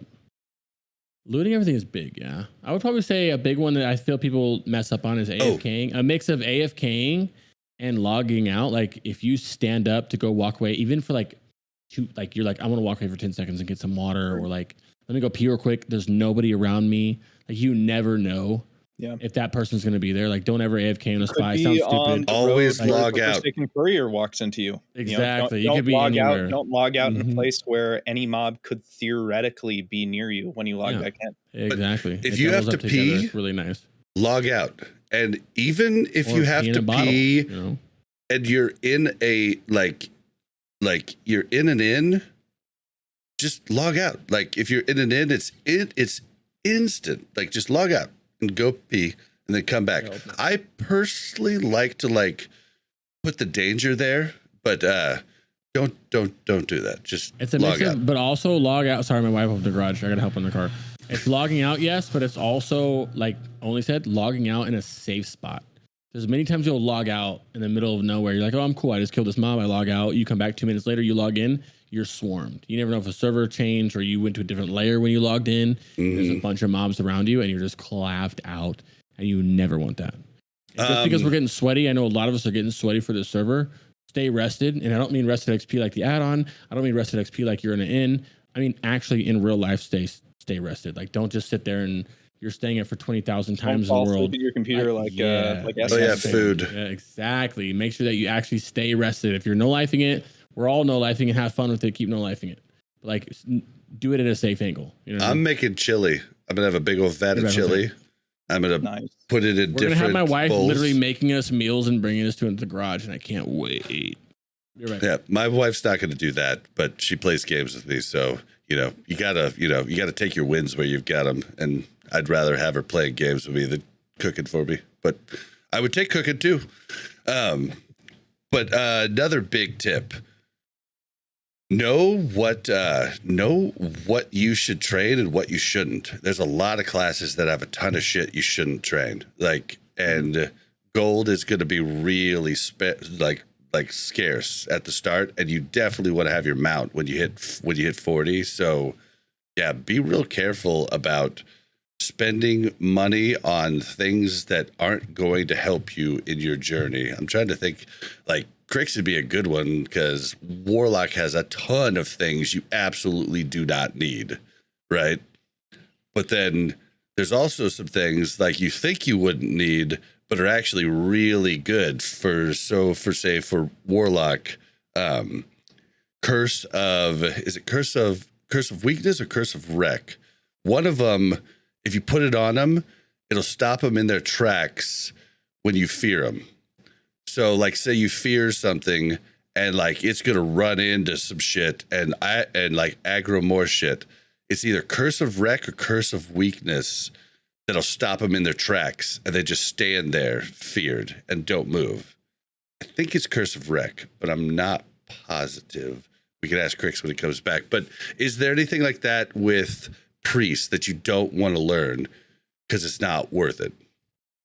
I mean, a lot of people will tell you to skip, if not all ranks, higher ranks of things like Mind Soothe, Mind Control. Oh yeah, Mage with what's it called?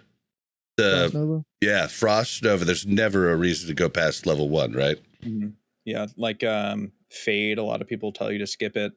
I I have played enough Priest to find value in all of those spells, but I think that if you're learning a class, you can skip a lot more and focus on like the core toolkit. Yeah, I think it Um, depends on the class, right?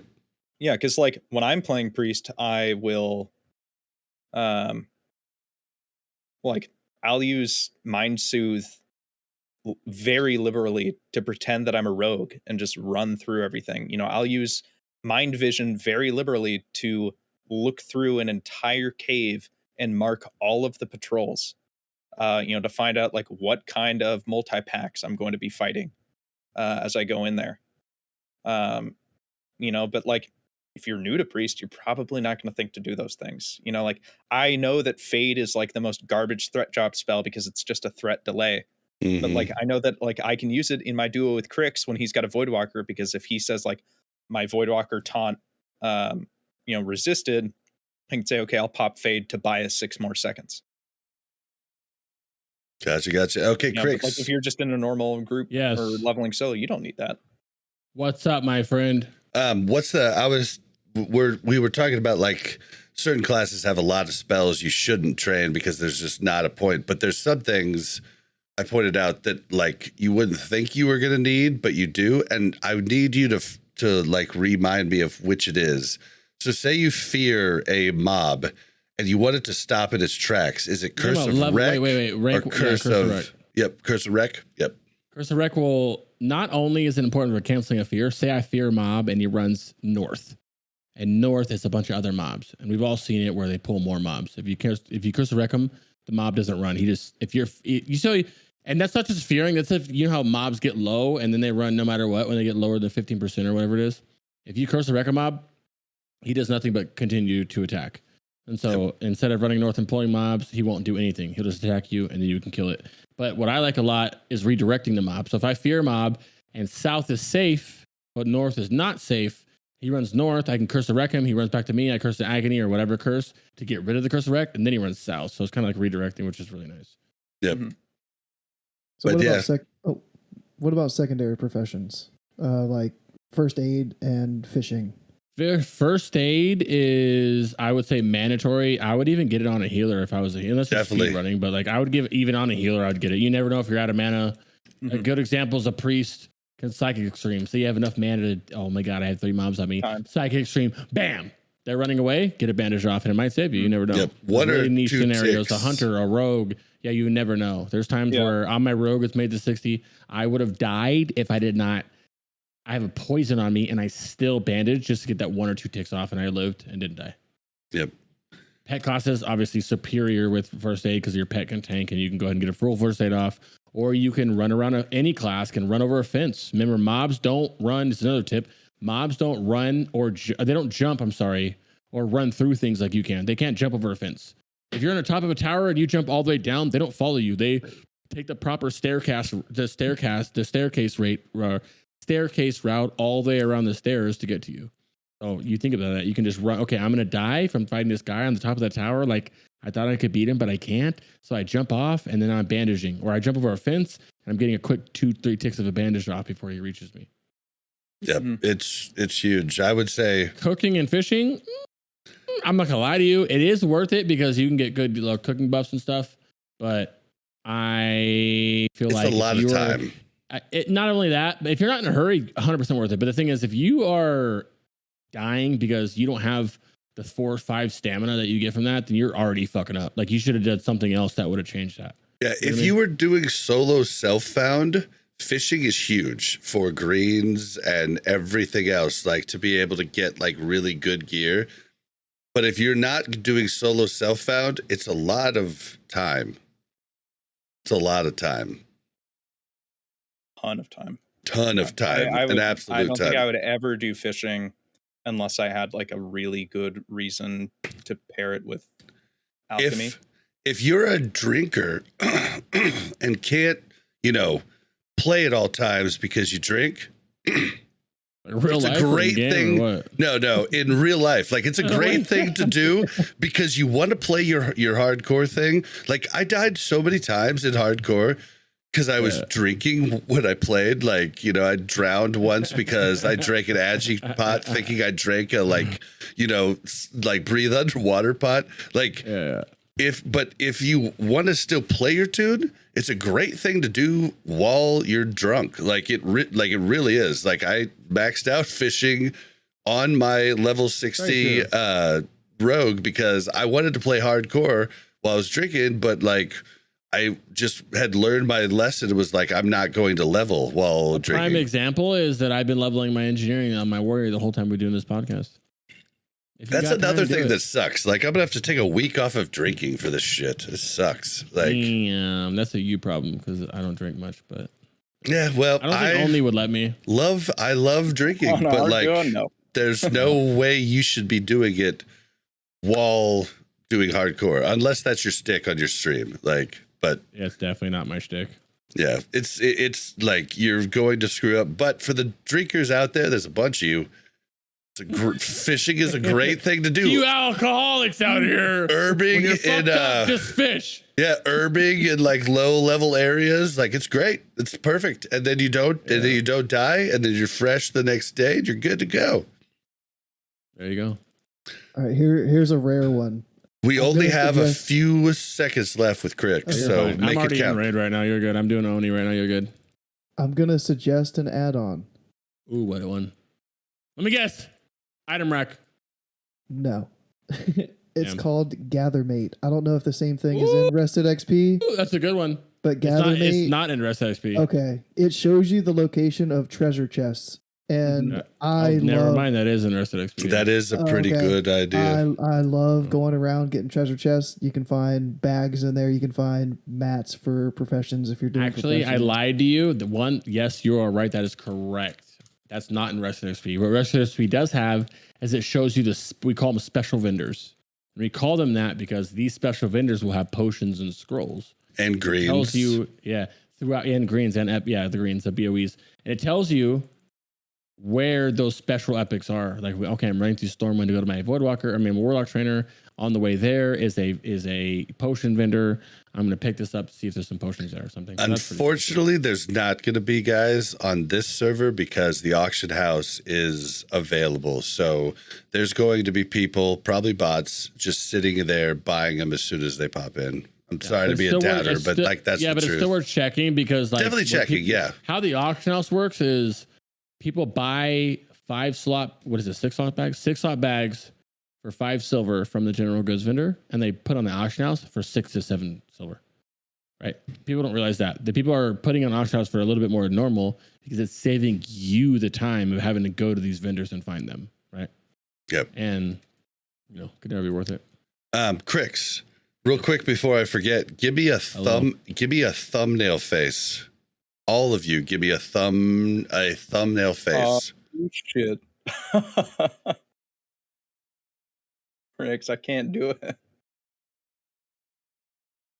Perfect. You good? Oh my lord. You good? I got it. I You think you need to hold it there for like 10 more minutes. I got it. My fucking nose hurts. My big. I got a good smile from Go and Only, and I got the crazy from you. We'll just have your head right in the middle. All right. Ooh, I love you guys. So Crix, we should probably start letting you go though, man. Like, so Jordy, I want Jordy to guest again. And if I screw you, if I screw you, Jordy might never come back on the show, and that would be sad. And we love Jordy. Oh, we love Jordy. An ICC episode with me and Jordy together. Those are coming soon, but Jordy's got to get done with all of his guys first, and then he'll be down to come on. It's usually how it works with Jordy. My friend. All right, well, we're gonna let Crix go. Classic, go. Do you have to go too, or are you good to stay? Yeah, I gotta bounce. Okay, so Crix, where can we find you? You can find me at Crix Vibes literally everywhere. I've been trying to keep the name normal. Crix Vibes, CRIXVIBEZ on Twitch and Kick, which, to be honest, Kick is just Kata stuff and anime, so don't go over there unless you like Kata and anime. But if you do like Kata, I'm over there learning every class. I have an entire YouTube series getting ready to go up. Well, in a couple months. We're a while away. But Twitch, Twitter, everything else. And like I said, Only and I will be no-lifing hardcore coming up. Well, we've been actually doing practice runs on stream as well. So check out the Twitch where we're gaming. All right, and go. Where can we find you? Playing on Maladath, the Wrath Classic server, doing that level 60 project I talked about at the start of the show. So if you're watching live, check the rebroadcast, check it when it goes live on YouTube, see what I'm talking about. Or you can just find me on YouTube. I make some boomy videos every now and then. I've kind of slowed down on that. But yeah, every once in a while, I'm throwing out some boomy info for everybody to. But you still stream. Yeah. You still stream a bunch. I'm streaming like once, twice a week on YouTube. Yeah. Okay. All right. Well, guys, thank you guys for coming in. Everybody who's gonna stay, we're gonna do the get to know OnlyBlackSmoke interview after this. But goodbye, guys. Thank you guys for coming, and we'll see you next time. Thanks for having me, Bob. Only, nice to meet you, Only. Yeah, nice to meet you too. Good luck on your guys' journey to 60 and Ragnarok. Thank you. Peace. All right, see you guys. Bye, guys. See ya. I'm in a mid pull right now, so I can't leave. But I love you guys, and I hope you guys are doing great. I Get pulled out trash. of here. But I'm like topping meters pulling trash, so you got to give me like 2 seconds, and when his trash dies, You are fine. Can I tell you something? This is about Only right now, right? We're talking about Only now, right? Can I tell you a little bit about him? Well, here, hold on. Got you. I got you. Hold on. We'll do it right after. They're amazing. Okay. Bobby, we need to have a talk about this World of Warcraft classic. Do I look like I know what a WoW token is? All right, tell us about Only. How did you get go. that saying? Was that like that one site that lets you? What is that site called? Oh no! It actually, you can have AI. Like I have Sarth telling me happy birthday. I have ex-President Trump telling me that my stream sucks. I've got all kinds of stuff. But no, this was actually a guy, Bradshaw, in our guild. He actually was one of the people. He sounds like him, like that. That helped Pint take down the guild there in Vanilla. But he was in our guild, and he always would do the Hank voice in guild and say different shit. So we just asked him to do a thing for us, and he did it one take. We saved it, and that's been it since. All right. Well, before I go, Only's an amazing human being, and they're carrying me through all my adventures right now. And I don't know what I'd do without them. And he's beautiful. He's beautiful. So that's all I have to say. Tell Jordy Warcraft Reloaded loves him, and he needs to come back on. I will. Jordy loves you. All right. Jordy's amazing. We'll be back. All right. Bye. Bye. Bye. All right. It's just you and there me. were two. Yep. All right. So what we're going to do here is we just kind of get. I do need a blackout curtain. Black Reaper. Okay. I'm trying to fix the stream So hot here. in here. All right. So the way we normally start off, usually I get questions to you like prior, but I was had a lot going on, so I didn't. But we start out by asking, like, when did you start World of Warcraft prior to Classic? Like, what was your original retail journey? My origin story. Yeah. I started playing at the very tail end of Vanilla. I was in 5th grade or something. My brother was playing while he was in high school with his friends. He played it on his laptop when he came home. He went to boarding school. Well, both of us did. I thought it was really cool. So I started a gnome rogue. And I thought, okay, like, what's something sneaky that I can name my rogue? And I thought, without knowing anything about the animal, I thought possums are sneaky. So I tried to name my gnome rogue Possum, but I spelled it wrong. So it was Possim. Dude, that's why I have the name that I have now. I made it when I was a kid and I didn't know how to spell blazon. Oh yeah. Yeah. It's a fun token that I carry with me. When I started playing Classic, that's what I named my first character. Yeah, so I remember like getting to level 40 right before TBC launched. I wasn't leveling well. I had skinning and herbalism. I was filthy rich and I couldn't wait. I heard rumors that mounts were going to get cheaper, but I bought my mount for 100 gold anyways. And then they were 40 and I was super bummed. But so by the time I finally got up to level cap, it was the very end of TBC. My mom only let us play an hour a day or something. If that. I know, moms, am I right? Moms, yeah. I barely got into TBC end game. And then I really started playing in Wrath. Had some fun with it. I mostly did PvP. I wasn't really a big fan of raiding when I was a kid. I mostly did PvP. I did some twinking. It would have been hard to get in a raid, though, at that age, right? But then Kata came out. I leveled a Blood Elf Paladin, did one raid, and then quit.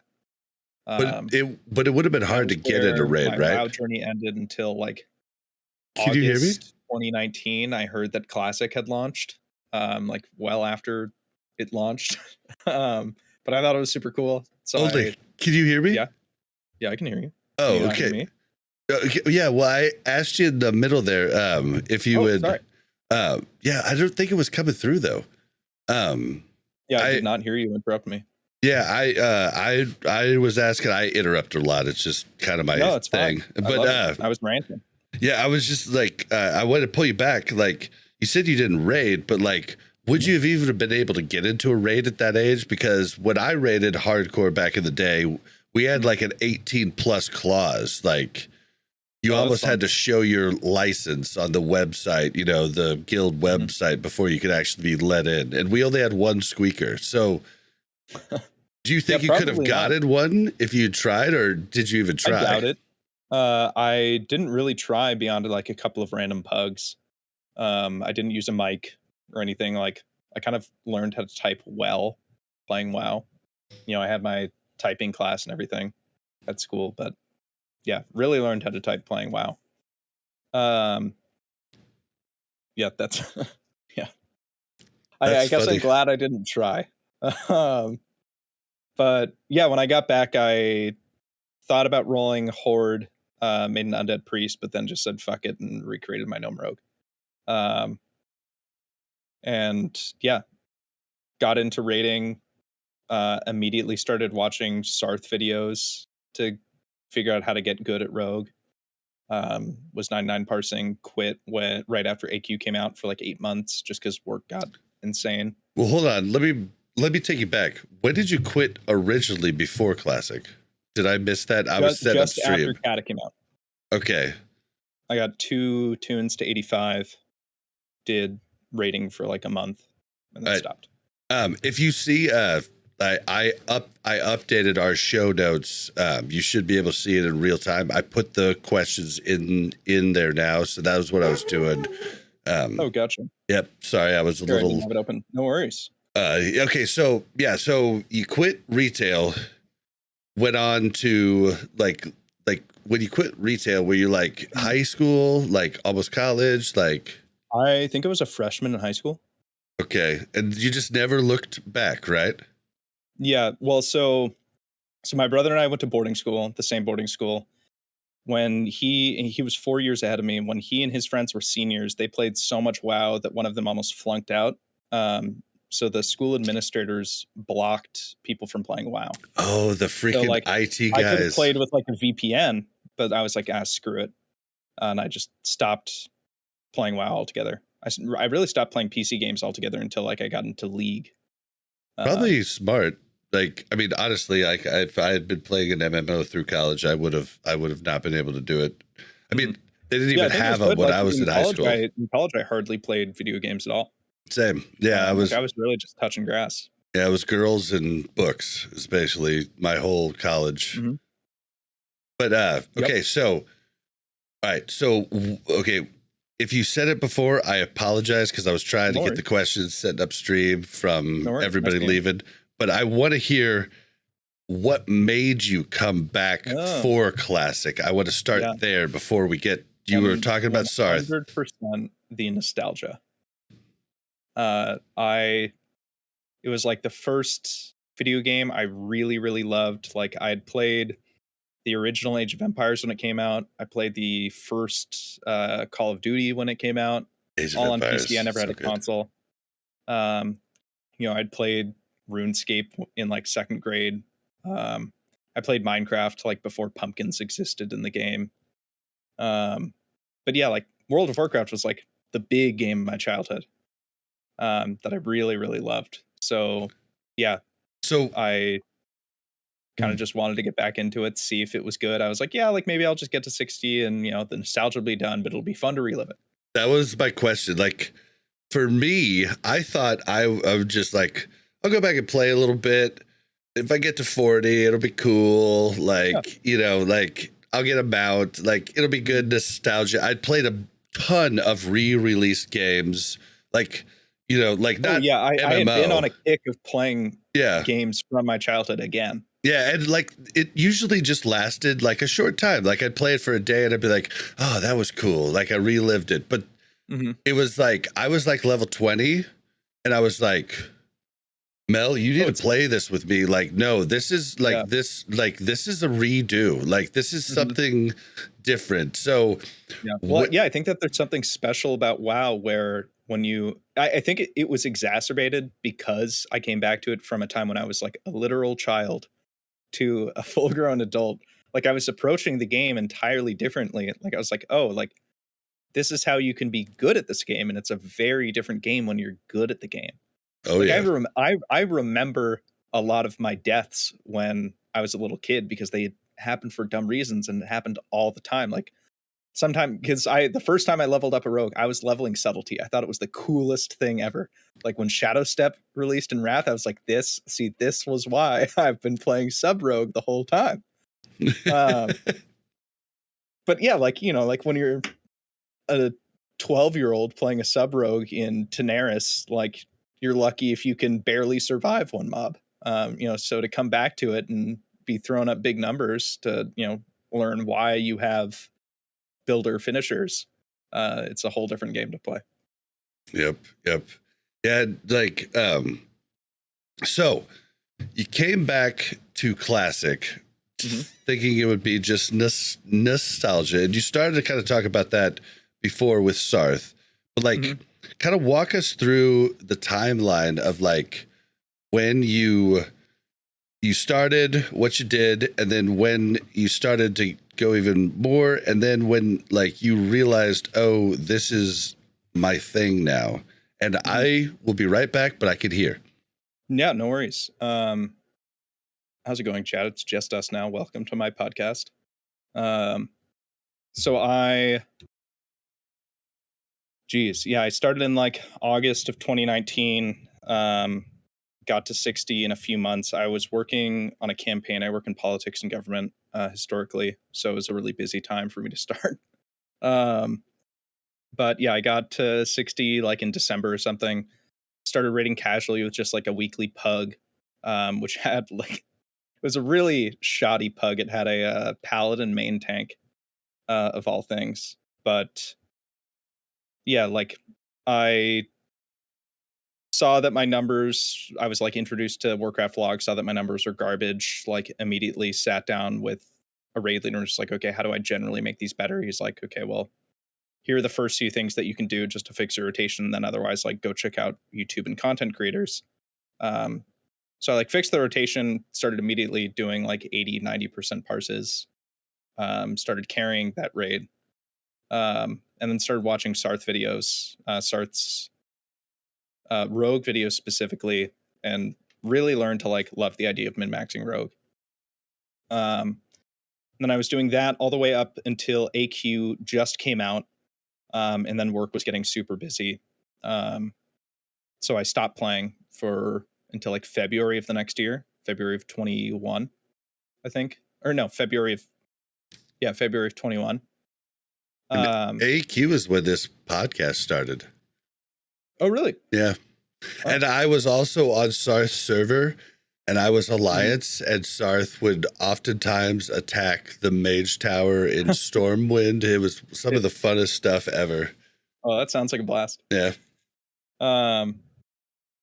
but yeah, so then I came back in February and immediately rolled a dwarf priest, because like I felt like in the past raiding that I'd done, healers were just bad, like more consistently than any other role. And I was like, I think it would be really fun to be a really good healer, to secure a raid spot, to really be able to, like, because I'm now super late, like Nax is out, like I should really try and step on it to try and get up there so that I can start looking a little more seriously when TBC comes out, if it comes out.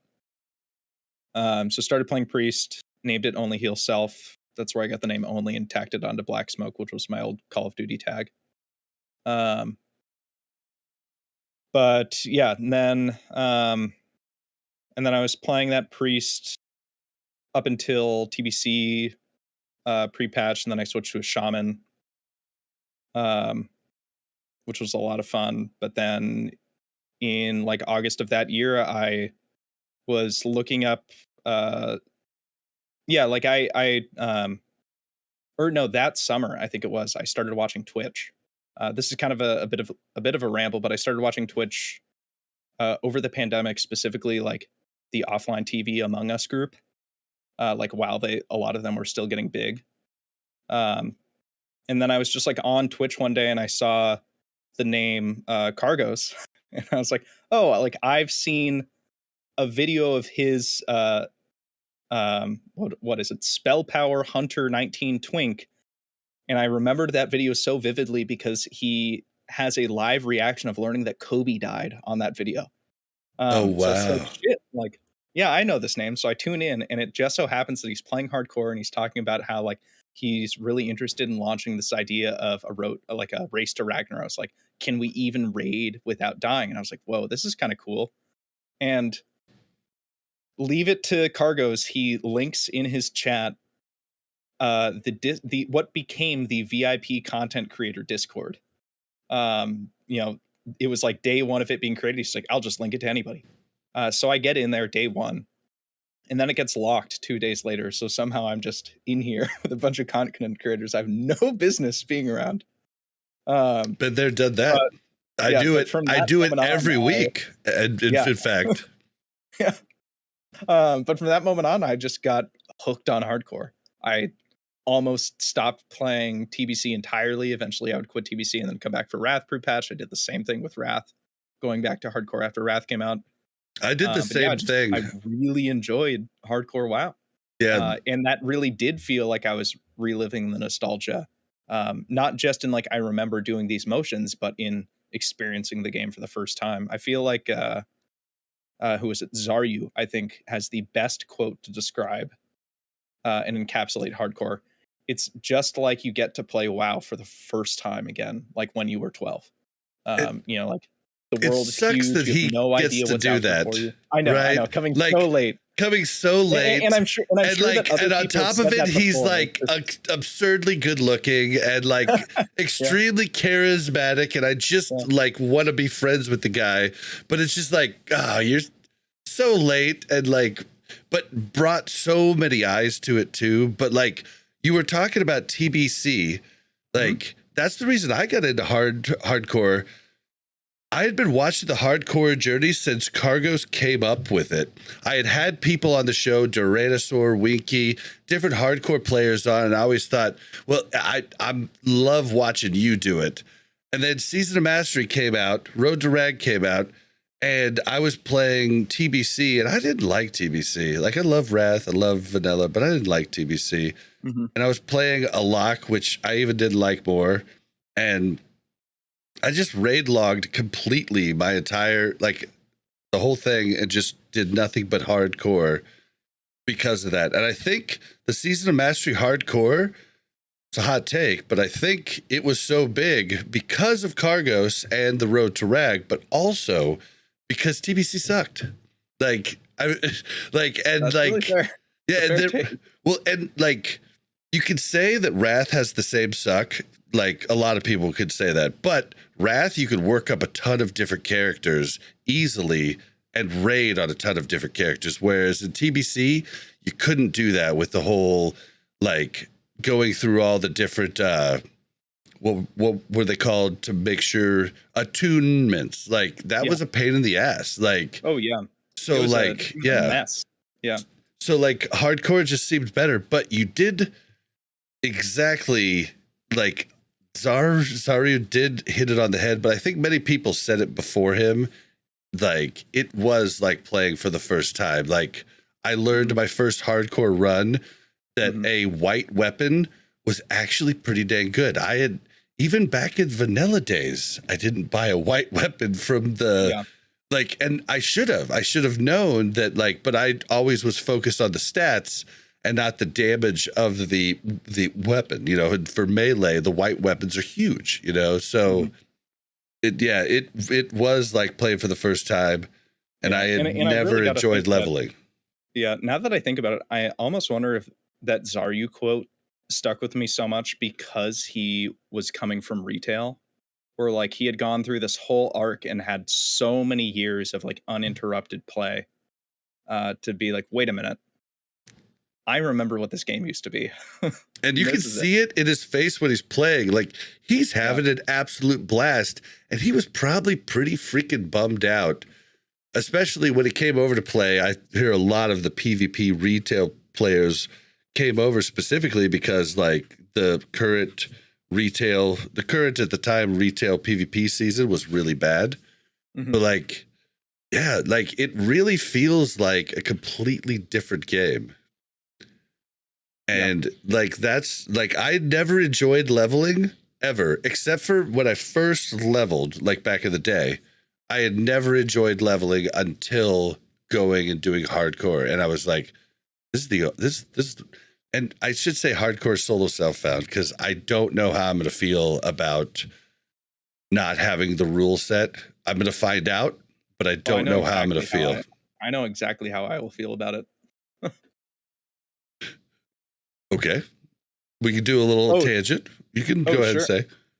Well, I think that it's going to be really fun for the first couple of months because it'll attract a lot of people who wouldn't otherwise give hardcore a try.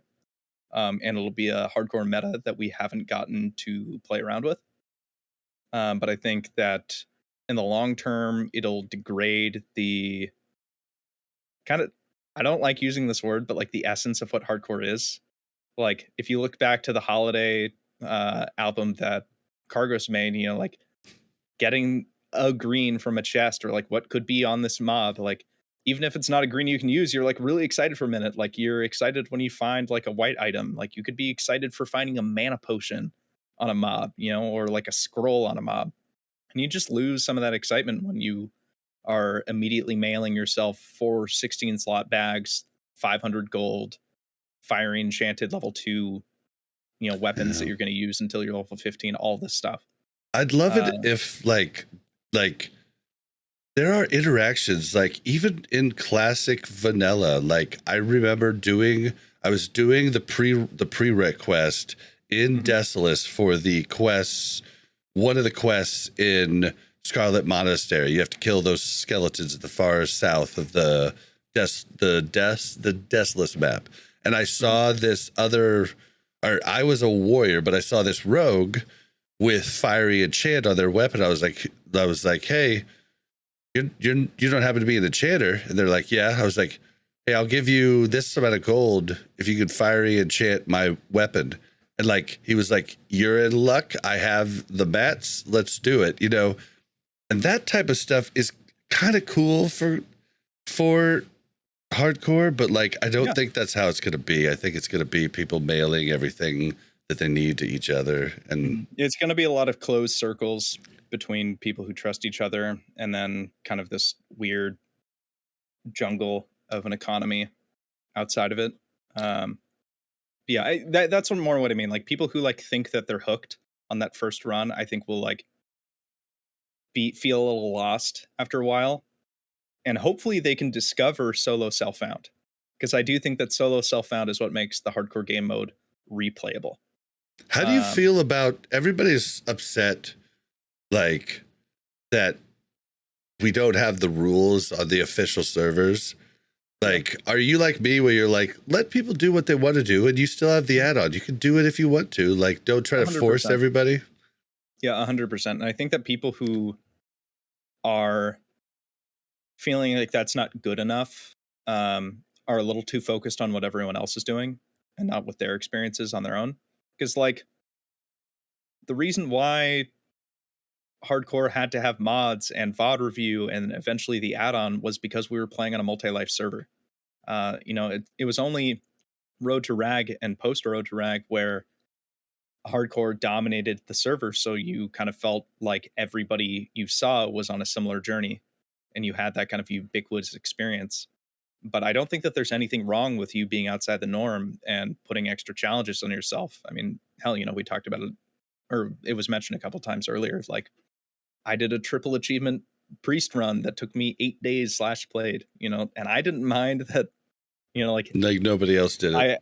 I would get like 15 whispers a day being like, hey, you want to heal this dungeon or that dungeon? And be like, well, I'm actually only DPS. And like, what? Like, why? I was like, well, I'm doing all 3 priest achievements. It's like, oh, we're not taking you. It's like, cool. So I did like 3 dungeons on my way up from people who were like, yeah, sure. Like, that sounds fun. We'll take you and carry you. But yeah, like, don't worry about what other people are doing. Like, you don't have to use the auction house just because it exists. Like, it was like that when hardcore was founded. If you think that that's the thing that ruins your experience, I think that you've got other issues. Other people's experiences in the world shouldn't affect the way that you're playing. Yep. And don't affect the way that you're playing. And I agree with you completely, but I'll give him a shout out on the show. Kadizi is someone who's been making videos and he makes a lot of points. If you want to check out his YouTube, let's give him a shout out. It's hold on, let me pull it up. What's up, guys? How's it going? It's good. All right, so it's KHADEEZY. He's just a small time, just starting out, YouTuber, but he does make good points about like one of the things that made it so cool is everybody around you. I know we were on a multi-life server, but we pretty much like made sure we kicked everybody out of at least the Season of Mastery server that we were on because they got pissed because we wouldn't group. And he does make a good point that like it was so cool because everybody around you was doing the same thing. Mm-hmm. But I still, I'm giving the shout out, let you guys check out his videos, but like I still don't agree with him that we should cut out everybody else wanting to try the hardcore challenge in their own way. I think Blizzard gave us a server that is one life, and I think that's good for now, and it'll be neat if they give us more and they give us the solo self-found stuff. So yeah, and I mean, like, part of their deal is that, like, of course, the devs who've been working on it truly believe that it's going to stay around, but selling it up to corporate, if you die, you delete your character. This isn't Diablo where you can get up to 60 on a hardcore character in a matter of hours of retail. It's days of /played. Even if you're a really, really good player. Well, let's get back to you though. Oh, sure. Yeah. Let's get back to you because we don't have too much more time. So, yeah, no worries. You were part of the like Road to Rag. You were part of the first Rag kill, right? Mm-hmm. And you died a lot along the gearing pathway. Yeah, I died twice while I was leveling to 60 and then once at 60. Oh, okay. I thought you died twice at 60. I have died twice at 60, but one of them was pre-Road to Rag. Okay. Yeah. So other than Jamin dying in Strat Live like years ago, I was the second 60 to die in a dungeon, I think. And that was in Scholomance. Yeah, that's the first time I met you. I was guesting on F's and Chat Wiki's awesome podcast. I think it was my first time ever guesting. We watched your tragic death where everybody left you behind. And it was so sad. And then after the show, Wiki rated you, and that's when we met. We talked about it, in pre-show, but I wanted to bring it up in the podcast sure. too. So, yeah, that's how we met you. I think it's fun, the way I think you've described it as everybody left me every time you've brought it up. They did. Uh, They did. I mean, they. I know you have to they were save adhering- face. they were I know you adhering have to save face. Yeah, but they were adhering to like what was the correct shot being called after I had already set in motion the wrong shot call. Like the tank asked me to go shackle a mob up front. As I'm running up there and hitting shackle, one of the mages is like, "No, we should, go back down this hallway." Everybody starts going down there. I get, stun locked, silenced, all that jazz. And that's how I died. But They left they you. weren't just like running away like Sir They Robin were in not. Python. They were not. Leave no man behind. They were like, leave no man behind except for Only. Only will be fine. He's a priest. I got up in 7 days though. Yep. After Yeah. that. Yep. You did. Yeah. Made- You made it are a for leveling raid the very next beast. week. Yeah, and we were there. We were there. You were when we raided you. You were in South Shore. I have a weird memory. You were in South Shore, right in the area where warriors do their quest for the. Whirlwind X. Yep, you were right there when we raided you, and yeah, that's when I first saw your weak aura for the shield, and I was like, oh, let's get that. And then yeah, that's when I first met you. Then we got to know each other really good at TwitchCon after that. Of but course. yeah, so what other you play priest like a madman? But what other classes do you play? Rogue. Given I started out in the class, I really like shaman. I don't like leveling shamans in classic, but I do like shamans at endgame. And picked up DK and Wrath. I really like tanking on DK. It feels really good. Very easy. I think other than that, though, I haven't like tried a ton of classes. Mostly because I haven't gotten bored of the ones that I picked up so far. Yeah, well, you can always get better at the classes. I've gotten worse playing multiple classes, but I think I've gotten better overall at the game. Just worse at that specific class. Because I get on and I forget little things, so definitely think that focusing on one class is a good thing, but I think learning the other classes definitely improve your play. I need to learn Paladin because I'm still just confused by him. Alliance or Horde? Always been Alliance. I think Horde is cooler, but I always play Alliance. Why do you think Horde's cooler? Just seems like Horde, despite the orcs. Well, yeah, Horde are just the good guys in the lore. What? The way I see it, but- they're kind of just like For trapped in Nomrigan! and having to band together. What about Nomrigan? I mean, it's my favorite dungeon, but Horde can still do it. So you just said you like mud huts. Yeah, sure. Sorry, I'm just messing with my soundboard. No Dude. worries. Yeah, it's okay. Well, I definitely think Alliance is cooler. But I played I just think Horde. the races are kind of boring. Yeah, even playing And that through they've got boring lore. Classic right now, I still played Horde more because I played Horde back in the day when, you'd think, I play a ton now. People see me on stream playing a ton now. You have no idea. I played 8 hours a day, prog, 5 days a week, back in the day to be, the top 1%, so I've played way more Horde, but I think Alliance is cooler. They have cooler cities. They have cooler. Yeah. I do really wish that Darnassus was more convenient. Aesthetically, it's my favorite city. I just hate how you Really? have to go through that much water.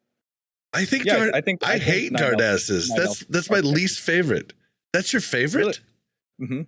Dude, Iron Night Elf to Forge. Dwarf. Iron Forge is the best, and then Storm, and then Stormwind. Come on. No. Really? I despise Stormwind. Oh, wow. Orgrimmar is the worst, but I despise Stormwind. It's just above Orgrimmar. Yeah. Org got a little weird in Cataclysm. I don't even know what the stuff looked like in Cataclysm on Alliance. Oh, yeah. But, yeah. Well, I do okay. think Stormwind got cooler in Wrath. Oh, with the port? Mm-hmm. Yeah. No, with the docks. Yeah. Well, okay. That's a port is like a bunch of Oh, docs. sorry. Yeah. I was thinking of a mage port. Yeah. So, yeah. I had never seen that before Wrath because I'd been Horde during Wrath, so I just didn't even know that was a thing.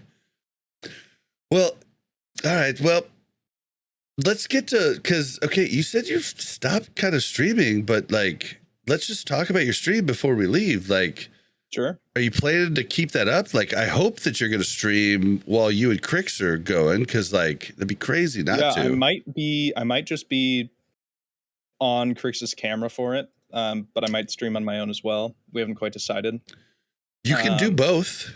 Yeah, no, we can definitely do both. If you, if I don't stream the hardcore run, what I would probably do is wait until after BlizzCon when I am done with like everything that involves my wedding. I've got my honeymoon in October, and then BlizzCon early November.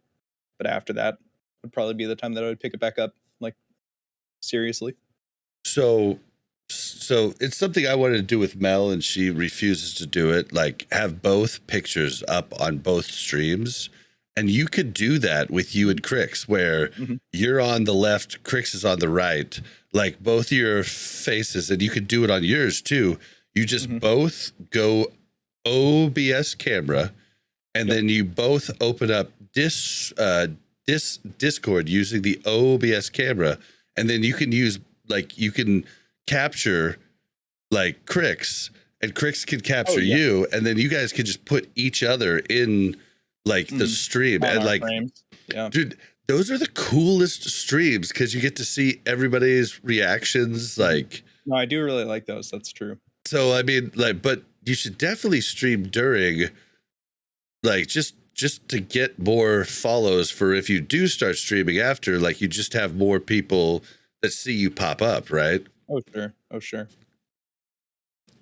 Yeah, I mean, I will say, like, streaming has never, or being successful at streaming has never been important to me. And it shouldn't be. I started streaming because I had to for hardcore. Same. Like, I started playing hardcore before the add-on. Yep. You know, so my come up, as small as it was, like, I don't think I ever reached 1,000 followers. You know, I mean, 1,000 is a lot. Purely because, and was purely fun because of how wonderful the community was. Like, it was really just awesome to feel like I was, you know, being lifted up by the community, that I was helping lift up others, even if they were, you know, hundreds of times bigger than me. Like, you know, I was still important to them. Well, and it's just like solo self-found could get lonely at times. Like, stream just makes it so you have somebody to talk to, somebody to like shoot ideas off of, somebody, you know what I mean? It makes it more of a social thing rather. Yeah, no, that's super fair. Do you remember times like when like Grace did a lot, Winky did a lot, Cargo's Tyrannosaur when he was still around, like people would just like randomly be in a Discord channel and have, or like, you know, in a Discord call while they're streaming? I mean, I do that constantly. Like, that's my stream like in a nutshell. Have other creators just like on their stream. I feel like doing that and getting to participate in that with my friends who were creators was a pretty big disincentive for me to go live, because I was like, oh, I can just hang out with my friends in a Discord call while we're playing solo self-found, and one of us is live. I don't care who it is, you know. But then, like, you know, we still get to have a chat, you know, that we get to interact with, that gets to interact with, you know, whoever, you know, and all of us that are just guesting, quote unquote, you know, in the Discord call are kind of just the special guests. And that's what a lot of people do in my stream. It's kind of a double-edged sword, though, because I have a lot of friends who do not want to hang out with me at all if I am live. Like, they just don't want to hang. Oh, interesting. But they would love to hang when I'm not live, right? Like, they're very, like, I've learned that there's a lot of very private people. But, like, I do have a bunch of friends, you know, that I've found that are cool with me, like, talking to chat, you know, and, like, and interacting with my chat with me. And, like, that's kind of hard to find. Like, so, like, if you're one of those types of people, like, I mean, streamers love that because you're interacting with their chat too. Like, but I feel like you could do that the same being live at the same time, but I could be wrong. No, I think that's fair. Yeah, I think that's super fair. One thing that bothered me when I first started interacting with content creators was when like I'd be in a Discord with someone, they wouldn't mute while they were talking to chat, especially if I was like also talking to my chat, just because I felt like I was being talked over when I'm like trying to interact with my own chat. But I think that I've gotten over that. That is a tough. That is a tough one because like I'll even ask people like because like I had one person get like upset with me because I muted during talking to chat. They're like, I like, well, I like muted like them, like I did deafen, right? And I just talked to chat because they were having a conversation and I didn't want to interrupt them. And then he was like, "Did you mute us?" And I was like, "Well, I was talking to chat, didn't want to interrupt you guys." So it's like it's a really weird thing you have to fill out. You have to feel out with everybody. It's kind of weird. No, that totally makes sense. Yeah, I'm seeing Winky said. Also, hi Winky, hi Mr. Soleil. I love you both. Yeah, that there's definitely like an issue where somebody can theoretically just take over your chat. Because yeah, like I think that another lesson I've mentioned a few things that I've learned from Winky about streaming and just being a content creator. Like, I think more than being there to watch you play WoW, like people are in your chat to hang out with you because you are a personality that they like not just like a celebrity personality or like a showman personality, but like you just as a person and the way you interact and talk with people. Like people want to talk with you even if they can only type in the conversation. And yeah, having that like taken over, like some people in chat don't like that. Like I'm in, Bob's chat because I want to be talking to Bob, not everybody else. Sometimes it's funny as hell though. Like I'm sure you've seen Mega Man in chats across content creators, right? Oh, yeah. Mega Man X. Okay, so we needed a tank the other day, and he has a tank on Benediction. He came in to tank for us. We brought him into Discord, and he literally never stopped talking. Just like it was like verbal diarrhea. But I was just letting it go because it was hilarious. Like I was just like, okay. Like you just keep talking. It was just cracking up. So yeah, I mean, I guess it just depends. But I mean, like the streamer always has they have the power to mute whoever. Like, I mean, they have the power. So I don't know. Yeah. It is definitely a weird thing though, and it's something you have to feel out with each person. Mm-hmm. But okay. So did you ever stream any other game? No, just hardcore WoW. I've streamed probably a number of times I can count on two hands, like other games, Total War, Civilization, games so from childhood that I reinstalled, like the original Call of Duty or AoE, things like that. But yeah, never anything for too long. Just always go back to hardcore WoW. All right. Well, I hope you keep streaming. Is there anything else you want to add before we close out? No, just a big thank you to you, Bob. Love your content. Love you just having you, I don't know, being such a good community pillar for a lot of different Warcraft and Blizzard people and communities. So yeah, thank you. Man. And thank you to Mel. I know she can't be here, but I know she's a gargantuan part of this operation. Hey, Mel, yell hi. She just said hi. That's not a yell, sweetie. All right, but Mel says hi. I know. I'll say hi to her later. All right. Well, let's go ahead and start winding this down. Don't forget to follow us on Twitter at WC Reloaded. You can follow the Mash Those Buttons Network at the Mash Network. If you want to send us an email, WCRpodcast@gmail.com. If you'd like to join the Discord and interact with the host of this show, then go to discord.me/Warcraft Reloaded or go to warcraftreloaded.com and all the links are there. How to keep up the podcast, ratings, reviews, comments on YouTube, whether they're mean or nice, like it doesn't matter. Like you don't hurt Like, you keep trying, guys, but you're not going to hurt my feelings. I grew up with a stutter. There's no way you could hurt you. You just can't do anything to me. But I appreciate them because they bring us up in the algorithm. So keep that hate coming. And then, Patreon. You can find that at warcraftreloaded.com. That's everything you can do to help the pod. Where can we find you? OnlyBlackSmoke. Twitch TV / OnlyBlackSmoke, one word. Twitter, I think, is the same thing. I don't really tweet much or X much or whatever it'll be called next month much. But yeah, I'm there too. And otherwise, I don't know, just guesting on my friends' streams as much as possible. I love opportunities like this. Yeah, damn it. You know what? We didn't hit in the interview. Guys, this is the guy that made the hardcore heroes challenge happen. Hardcore all-stars. Yeah, that was a lot of fun. God damn it. I missed that. No worries. I'd be happy to do a retrospective on it in a month or two. We should do that. If we find an opening. I think that having people like Winky or Sarth on it, or Jordy as well, Gray's, Cargo's, even if he can be found, would be really fun. I know that Lesmos put in a lot of work. I mean, we had a 20-person team. It was an insane group effort. I was going to reach out to Lesmos for this podcast. I just didn't have time. It kind of came together fast. No worries. And speaking of which, I'm actually, I didn't realize the time I was having so much fun. I'm late for a meeting with Lesmos and a few others. So I've got to jump off. Yep. Well, tell him I said hi. Guys, we're out of here. I will see you next week, and goodbye.